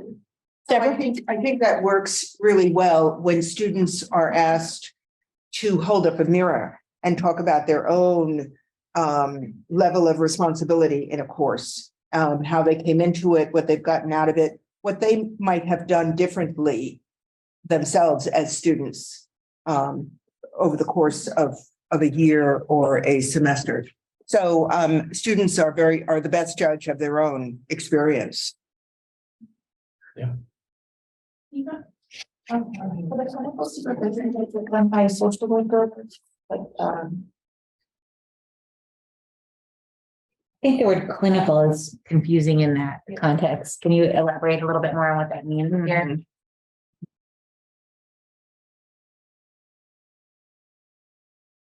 I see that as a reflection of what happens in observation, which is another opportunity for your supervisor to observe a lesson and give formal feedback. Okay. Yeah. Thank you. I'd like to, because for me, the policies are really kind of a touchstone. I just wanted to question and ask that I see D4 is a policy we have, educator supervision and evaluation, probationary teachers policy. Mm-hmm. Is this a reflection of how you as superintendent and as the district is reflecting that policy in actuality? Okay, great, thank you. Any other discussion? Okay. Did you have anything else? I can give an update. We spent a number of hours today conducting second round of principal interviews for BUHS. We have not come to a conclusion yet. But a lot of good work happened today as part of the process. So moving towards multiple reference calls and check-ins to help with a final decision. Okay, all right. And anything else? Okay, all right. So then we move on to the fiscal report. Okay, just very brief report. So tonight, I was anticipating the board would make a motion to approve the Oak Grove window replacement bid that was open today. The bid is $247,106 from All Seasons Construction. The RFP, you may recall, I sent it out a week or maybe 2 weeks ago to all of you folks as part of a number of projects that we're moving forward with. This one in particular is part of the legislative requirement for PCB testing and then mitigation in the event that there's any levels identified. So you may recall I reported on this earlier that there was what's considered a school action level requirement found in Oak Grove. As long as we maintain a occupancy standard according to the Vermont Department of Health guidelines, we've been able to continue to use the second floor of the building. But that is under the condition that we do remove the windows. So that is what this bid addresses. There are two components to it. This is the window replacement. You may recall, and if you noticed in your email, we also on the agenda, we have the abatement component. So one project is to go in there and cut the brick out and pull the windows out and toss them. I don't have the bid response today on that one. I was hoping I would get it, but it'll be as soon as the vendor can create the spec for us. I do expect it probably next week. But this bid, we do want to move forward with so that we can order the windows. It takes us a long lead time to get materials still. So administration is recommending the bid award to All Seasons Construction for $247,106 as the base bid for this project. So moved. Thank you, Sean. Is there a second? Didn't Carrie say we don't need to do a second? Oh, I'm so stuck on that. Thank you very much. Okay, so is there any discussion? Okay. All those in favor of the motion, please signify by saying aye. Aye. Any opposed? Any opposed or abstentions? Okay. And did I understand that you're asking to defer the discussion of the other project until next meeting, Frank? Is that what you said? That's right. So the PCB abatement component, yes. Just today, I received the draft of the specification. It has to go to the Department of Environmental Conservation for what's called a work plan review. Once we get that approved, the vendor, Fuss and O'Neill is the name of the vendor that is developing the spec. They will move forward with the RFP, and I will forward that to the board when I receive that. This work is expected to be done in June after kids are out. So we do have time to still get this work done. We needed the windows bid done tonight so that we could get the ordering going. The demolition and abatement is basically labor and then scheduling the proper disposal. So we'll be fine if we get that bid is sometime in April. So those are two projects. I did want to just let this board know Tomorrow night, there's a warned meeting for the supervisory union board. And of course, because the board is the majority of that board, I'll just mention that we have the food service RFP sent out again, I think Friday, to all board members because we didn't know who was going to be on the SU board. Now we know. I do have copies of the RFP if the SU board members would like a hard copy of what was emailed out. So that'll be a discussion for the system to move forward with that. The other point I wanted to share is per state law, transportation is also in the purview of the supervisory union board. We're exploring an extension of the contract. I may have mentioned that earlier briefly, but the Title 16 state bid law, Title 16, Section 559, allows if a vendor proposes a contract extension that is at or below an index that the state announces every year. It's called the New England Economic Project Cumulative Price Index. If a vendor will extend pricing that's at or below that, we can extend the contract for the future year. The advantage to us is if that is possible, as I said, we will look at the opportunity to procure electric buses for that future contract. But I was hoping to have more access to funding by now, but it's not available at this point. So this will give us that time we need. So just a couple of points of information on what's coming up. Thank you very much for mentioning those 2 points, Frank, about the SU, because that was on my list. The direction I received from Carrie to make sure to mention that. So thank you very much.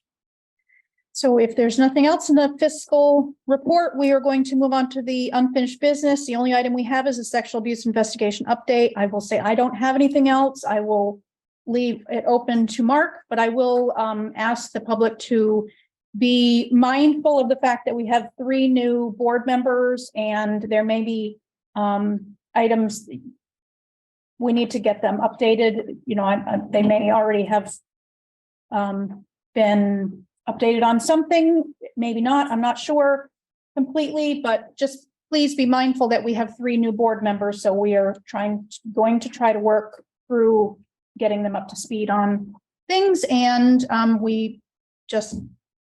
it's been a busy couple weeks too. So is there any comment? Anyone who would like to speak to that on the board or administration? Can I just share that we are planning an executive session meeting to consult with our attorneys about what you just spoke to, getting people up to speed and what our next steps will be. So that is something that is in the pre-scheduling phase. Would you say that's accurate? I would say, yeah. Thank you, Robin, for that. Anyone from the administration or okay, anyone online who would like to make a comment, question? Okay, one more time. Comment, question? Okay, we are moving on. So new business, we have Frank, neighborhood schoolhouse, public pre-K You had on the agenda? I'm sure Melissa Kavanaugh, our pre-K coordinator, put that on the agenda. Neighborhood Schoolhouse has now complied with the requirements for being pre-approved for publicly funded pre-K and wishes to participate in a partnership as they have done in the past with the WSESD. And so it's just asking for that contract to be signed. Okay. We need to sign contracts with every pre-K, private pre-K program that we participate in publicly funded pre-K. Okay, so is there a motion to approve the pre-K partnership contract with the neighborhood schoolhouse? So moved. Thank you, Kim. And since we do not need a second anymore, we will move on to any discussion. Okay, is all those in favor of the motion to approve the partnership for the neighborhood schoolhouse public pre-K, please signify by saying aye. Aye. Any opposed or abstentions? Okay. Now we move on to the Policy and Amendment Committee. And I will hand it over to Deborah. She would. All right, the committee this evening is presenting H7 Leadership Councils for a first reading.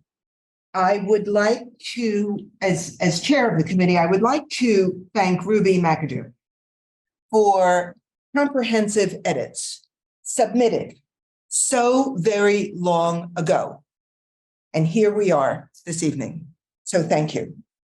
I would also like to acknowledge the heavy lifting of Jamie Contois, of Christina Naylor, of Sean Murphy, and so many others who have contributed to the edits and the close scrutiny of Leadership Council, what works, what has not worked over time, and what we are looking to strengthen. This presentation this evening would not be possible without Mark Spino, without Barb Nowakowski, without the entire committee, community members, all of the Leadership Council chairs and their members. So as the committee submits this policy for first reading, we acknowledge the contributions of everyone. This has been a long time in the making. So when you look at what is online, H7, it's a series of colors, and it's really quite spectacular. So the yellow represents the guidelines by statute in Article 15 referendum. And the red indicates the board's, the committee's edits. So I'm not going to go through this in detail. I really, really recommend that everyone go online and look at this policy and contrast it with the policy that currently exists online as our policy. Please keep in mind some of the comments that Mark has made earlier this evening about the request that these meetings not be recorded and posted, that we go along with minutes and allow it to, it will be, the meetings are Zoomed, that's for certain. As well, that there will be a way for the board to receive written feedback from every Leadership Council. It's a work in progress. We're going to see how that works. And if necessary, we will revisit this policy and tweak it yet again. This is the commitment of the merger that every school, every town will be acknowledged. And I don't think that acknowledgement has been felt to date. So that's what we're looking to tighten at this point. So again, H7, Leadership Council, it's a first reading, 10-day warning. Please take time and read it and offer comments. Thank you. Robin? I just want to say I really appreciate some of these edits. When this policy was originally written, it was like the school board invented a thing that they didn't know what it was going to be yet. And so having the feedback of people that have actually served on these committees as they were trying to figure themselves out is really helpful. And I think it helps eliminate some of the confusing things about it. And I would also, I don't know if it has to go in this policy, but I would love to see us as a board create a structured thing that allows us to consult more fully on our decisions with the Leadership Councils when applicable. Anyone else? Okay, anyone online? Okay, so we thank you very much, Deborah, and thank you everyone who has put their hands in and their time, spent their time working on this policy and any of the policies that that we see the changes and suggestions and et cetera, and are impactful on the students and the community. We move on to board orientation. This is something, sorry. Sure. in my mind. All right. So just to alert everyone, the next policy meeting is April 3rd, this Monday. I have just sent the link and the agenda, a proposed agenda for a newly reconstituted committee. So April 3rd, we're meeting at 2:30. And again, all of the issues that have come up here, the timing, small, whether it's Robert's rules for small boards, however it's going to work, that's all part of what will happen on April 3rd. Thank you. Sorry. That's fine. Moving on to board orientation. So I was envisioning this initially being something that the board was creating, and hopefully within the next, I would hope the next week or two, we would have something tangible to hand out. But Mark and Carrie and I have been talking about the administration doing a board orientation where the board members went and the administration would have a piece and we would have a piece. And, so I don't know, Mark, if you would like to speak more on that. Yeah, so we're thinking of like a collaborative orientation where we invite folks down to central office. Kelly's put together a ton of materials for new board members. So Kelly would walk through those materials as a whole group. Carrie Imadon has done the same thing in her experience. So she would take that role as well.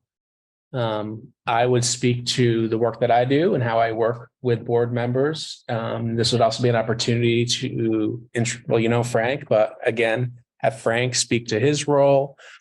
Maybe have Paul and Bryn speak to their role and curriculum, and some special ed representation. And I think it would also be an opportunity to meet folks down at central office and get a better understanding of who they are, what their roles are, and how they are really the backbone of a pretty complex system. But to start putting some names and faces together to just get a sense of, the people doing all that work. And then it would also be an opportunity to think about scheduling future meetings at all of our individual schools and providing contact information, which you probably already have, to school principals. So just thinking of a much more thoughtful way of doing that this year than last year. It was just so hectic with everything going on and questions around COVID still at this time. But it feels like it's the right time to establish it, a normal cycle like this, where we're really supporting new board members and establishing those relationships with each other.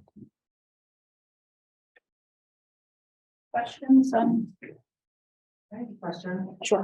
And you might have said this and I missed it, but so would the intention be for that orientation to be really just for new members at this time? Would everyone on the board be invited, or anyone who's interested would come? Like what's the audience for that? What I would envision, because, first of all, I have to say, thank you, Mark, for giving me the credit for some, much of the work that other people have been accumulating and doing, and I pass along that credit to you. I envision that this is open to all board members because there is so much that we come on this board and we may have a little piece of this and a little piece of that and so I think there's so much of it that maybe people, I'll speak to myself, I'll offer myself up as a sacrificial board member who still has a lot to learn. And so a lot of the things that maybe Mark and Frank and Paul and Bryn could talk about, or just a lot of the materials that are being compiled, I am sure that I could benefit from them. And I would hope that other board members would as well.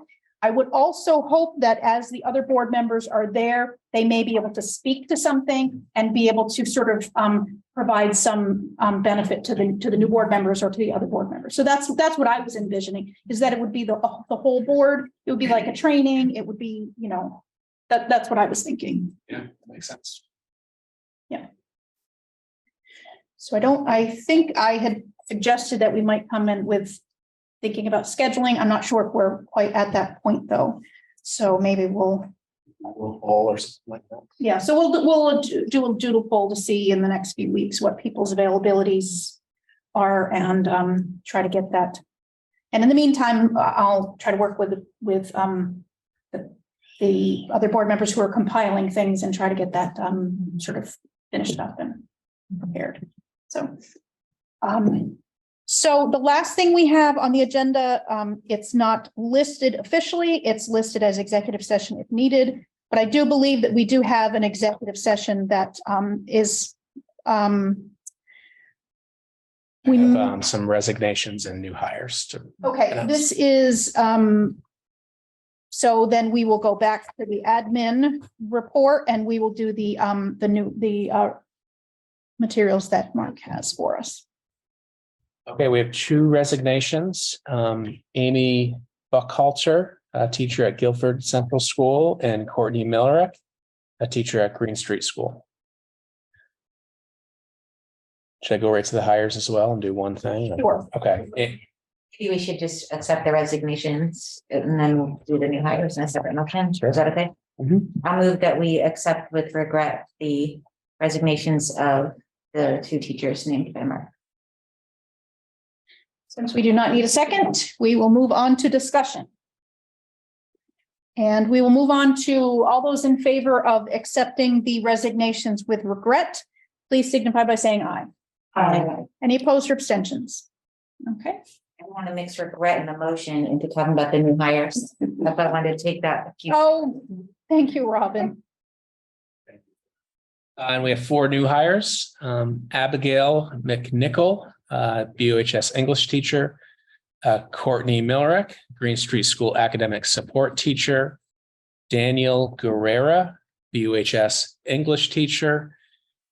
Andrew Spino, academic support teacher at Academy School. That's a one-year position. I move that we accept the recommendations to hire those four teachers named by Superintendent Spino.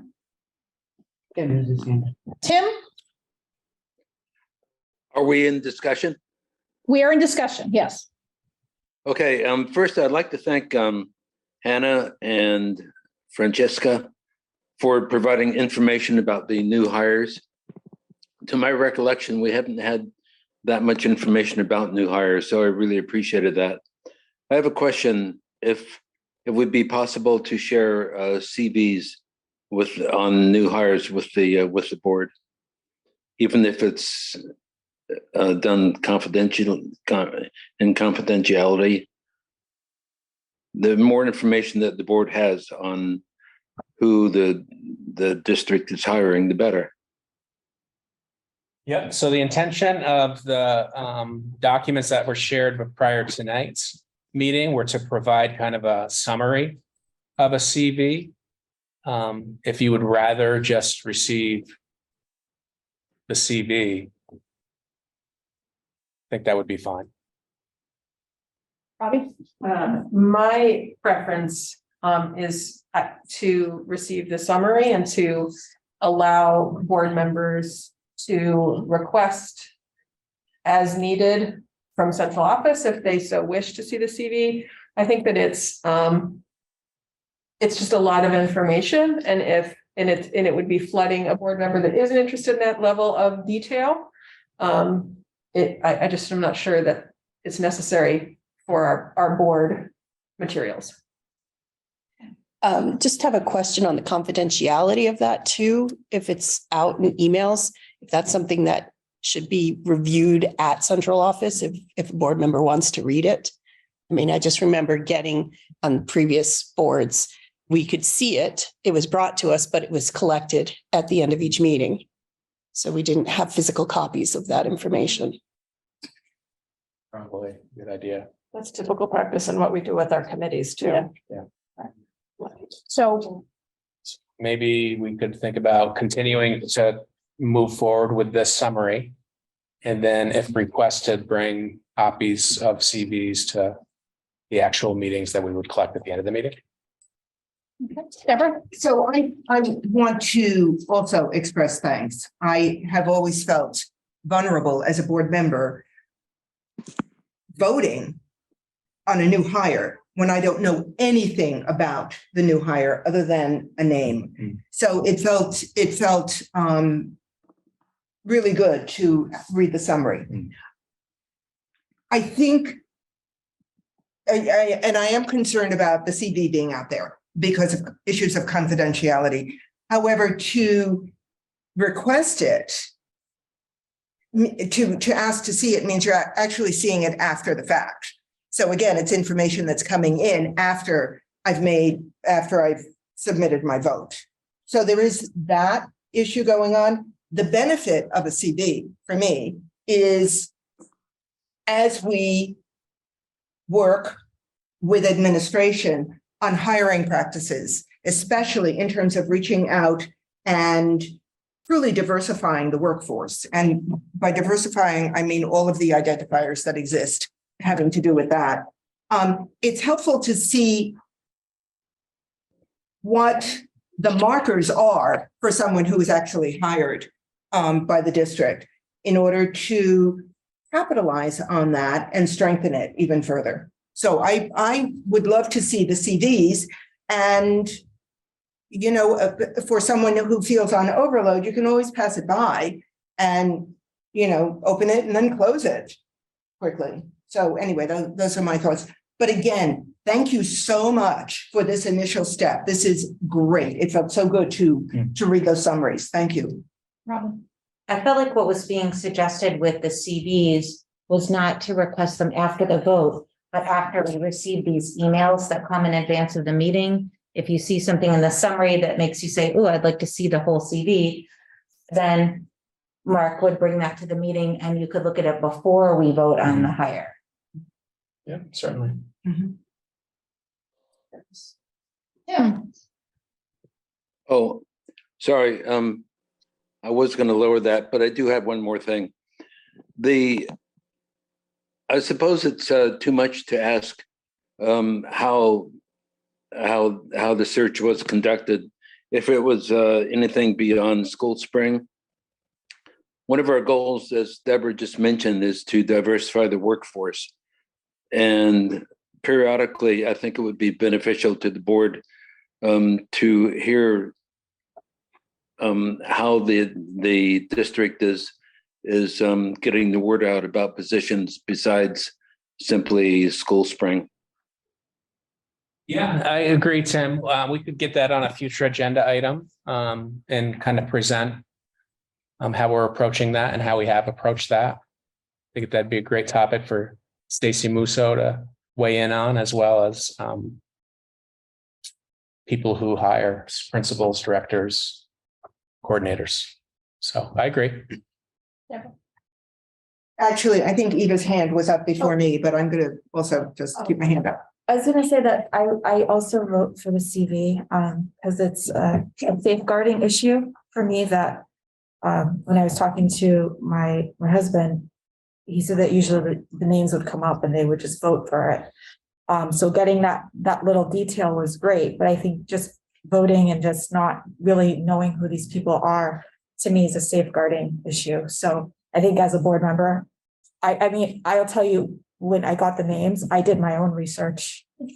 I searched the names and their profiles and to see what else I could find online. But I think a CV would be fantastic. There's a level of, I'll just say it, but like trust of the administration and the hiring committees that we would hope is present in terms of how we go about establishing processes to hire staff. I would just kind of second what Mark's just said, and I think that my having been involved in a number of hiring processes within my own school and within the district, I think looking at a CV is totally educational and it's interesting, but I'm not sure what I'm going to be able to see on a CV that will speak directly to some of the factors that are important to us from a values perspective.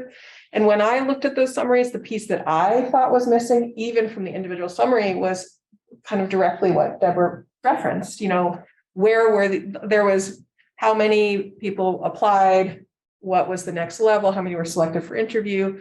I would like to see, and I know this exists on some forms from central office, where was it posted? And also there, I think it was the Diversity and Equity Committee or the Social Justice, one of the committees had a statement that would go into all of them. There was a point in the past few years where it was accepted within the district, but it wasn't being uniformly applied. And I feel like it is now, but some assertion within the summary of those elements would give me confidence that we're not losing sight of that important thing. And so I think that, yes, it would be great to have presentation and focus on it kind of globally, but each time we consider a person to hire, I think we should be asking for that affirmation again. Sure. Yep. Thank you, Deborah. So you mentioned Stacy Mousseau, and I recall at I think it was an SU meeting, it was a line item that an assistant was being hired to work with Stacy Mousseau. And if I remember what Frank said at that meeting, that assistant would be specifically mandated to hire with regard to diversity. I remember writing that down. This is an assistant for Stacy Mousseau. Yes. That line item that existed. And there was an acknowledgement that that person was going to work specifically on expanding the range of hiring. I think the acknowledgement was to free Stacy up to do more recruitment. Got it. Okay. Yeah. Yeah, create more capacity. Yeah, and the HR department too, so that she can go to more job fairs, reach out to other universities, try to create those partnerships. Yeah. So a lot of us sitting on this board have experience with hiring or in education at whatever level. So it would be great to have a working session with her and to sort of, get all of our ideas and experiences out there. Sure. Places to go. Robin, and then. I think that having this presentation about the hiring practices on a future agenda is a great idea. And I also wonder if that would be the right time, or if at a separate time, we could really talk about the staffing issues and sub issues going on in our schools and how the board can support really trying to find any way we can to address that more fully, because I know that it is a real crisis and responsible for impacts on our wonderful staff feeling overloaded, and that trickles down to being able to handle the considerable student issues as well. So I would really love for us to find ways we can support that. And I'd like to hear about what exists to address that. Thank you. Eva, you had your hand? I'm curious if with the CV, if you could learn, if it's approached a certain way, if we could learn that this person has more diversity experience, like it could be actually beneficial with looking at just the overall scope of diversity, if that's something that could actually be beneficial.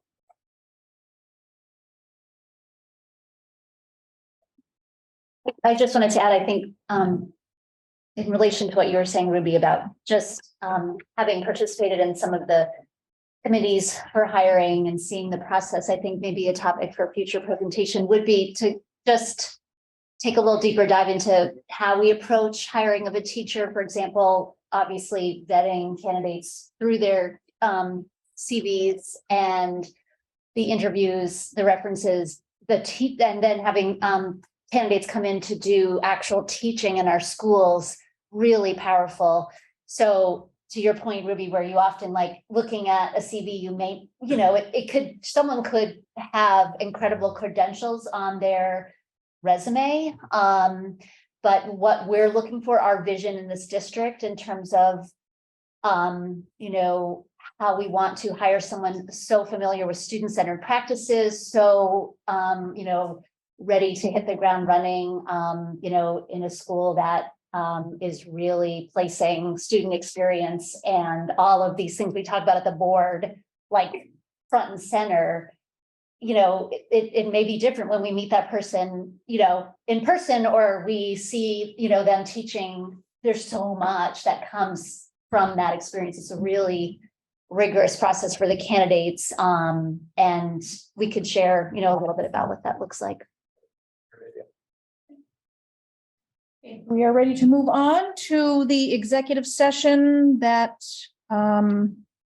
so I'm going to ask if. Did we actually vote on the new hires? Yeah, we didn't vote. Oh. That's why there are 9 other board members to keep. And it's all because we're not seconding it anymore. Yeah. That's the problem. Nothing at all to do that we went on a huge digression that I know with these wonderful staff members that we're trying to. Thank you for pulling us back. All those in favor of the motion to approve the new hires as described by Mark Spino, please signify by saying aye. Aye. Any opposed or abstentions? Okay.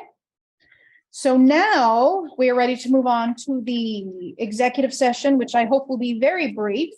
Can I get a motion to find that premature general public knowledge would clearly place the public body or person involved at substantial disadvantage? Please note under a separate motion, we will be entering to discuss a 1 VSA 313A1E pending or probable civil litigation or prosecution to which the public body is or may be a party. Is there a motion for that finding? So moved. Thank you, Lana. Do we expect to have a decision or? There's going to be no action taken. Yeah. So all those in favor of making that finding, please signify by saying aye. Aye. So now I'm requesting a motion to enter executive session under 1 VSA 313A1E pending or probable civil litigation or prosecution to which the public body is or may be a party, and inviting Mark Spino into the executive session. Is there a motion? Thank you, Kim. All those in favor of entering executive session, please signify by saying aye. Aye. So we are in executive session at 8:31, and there will be no action taken.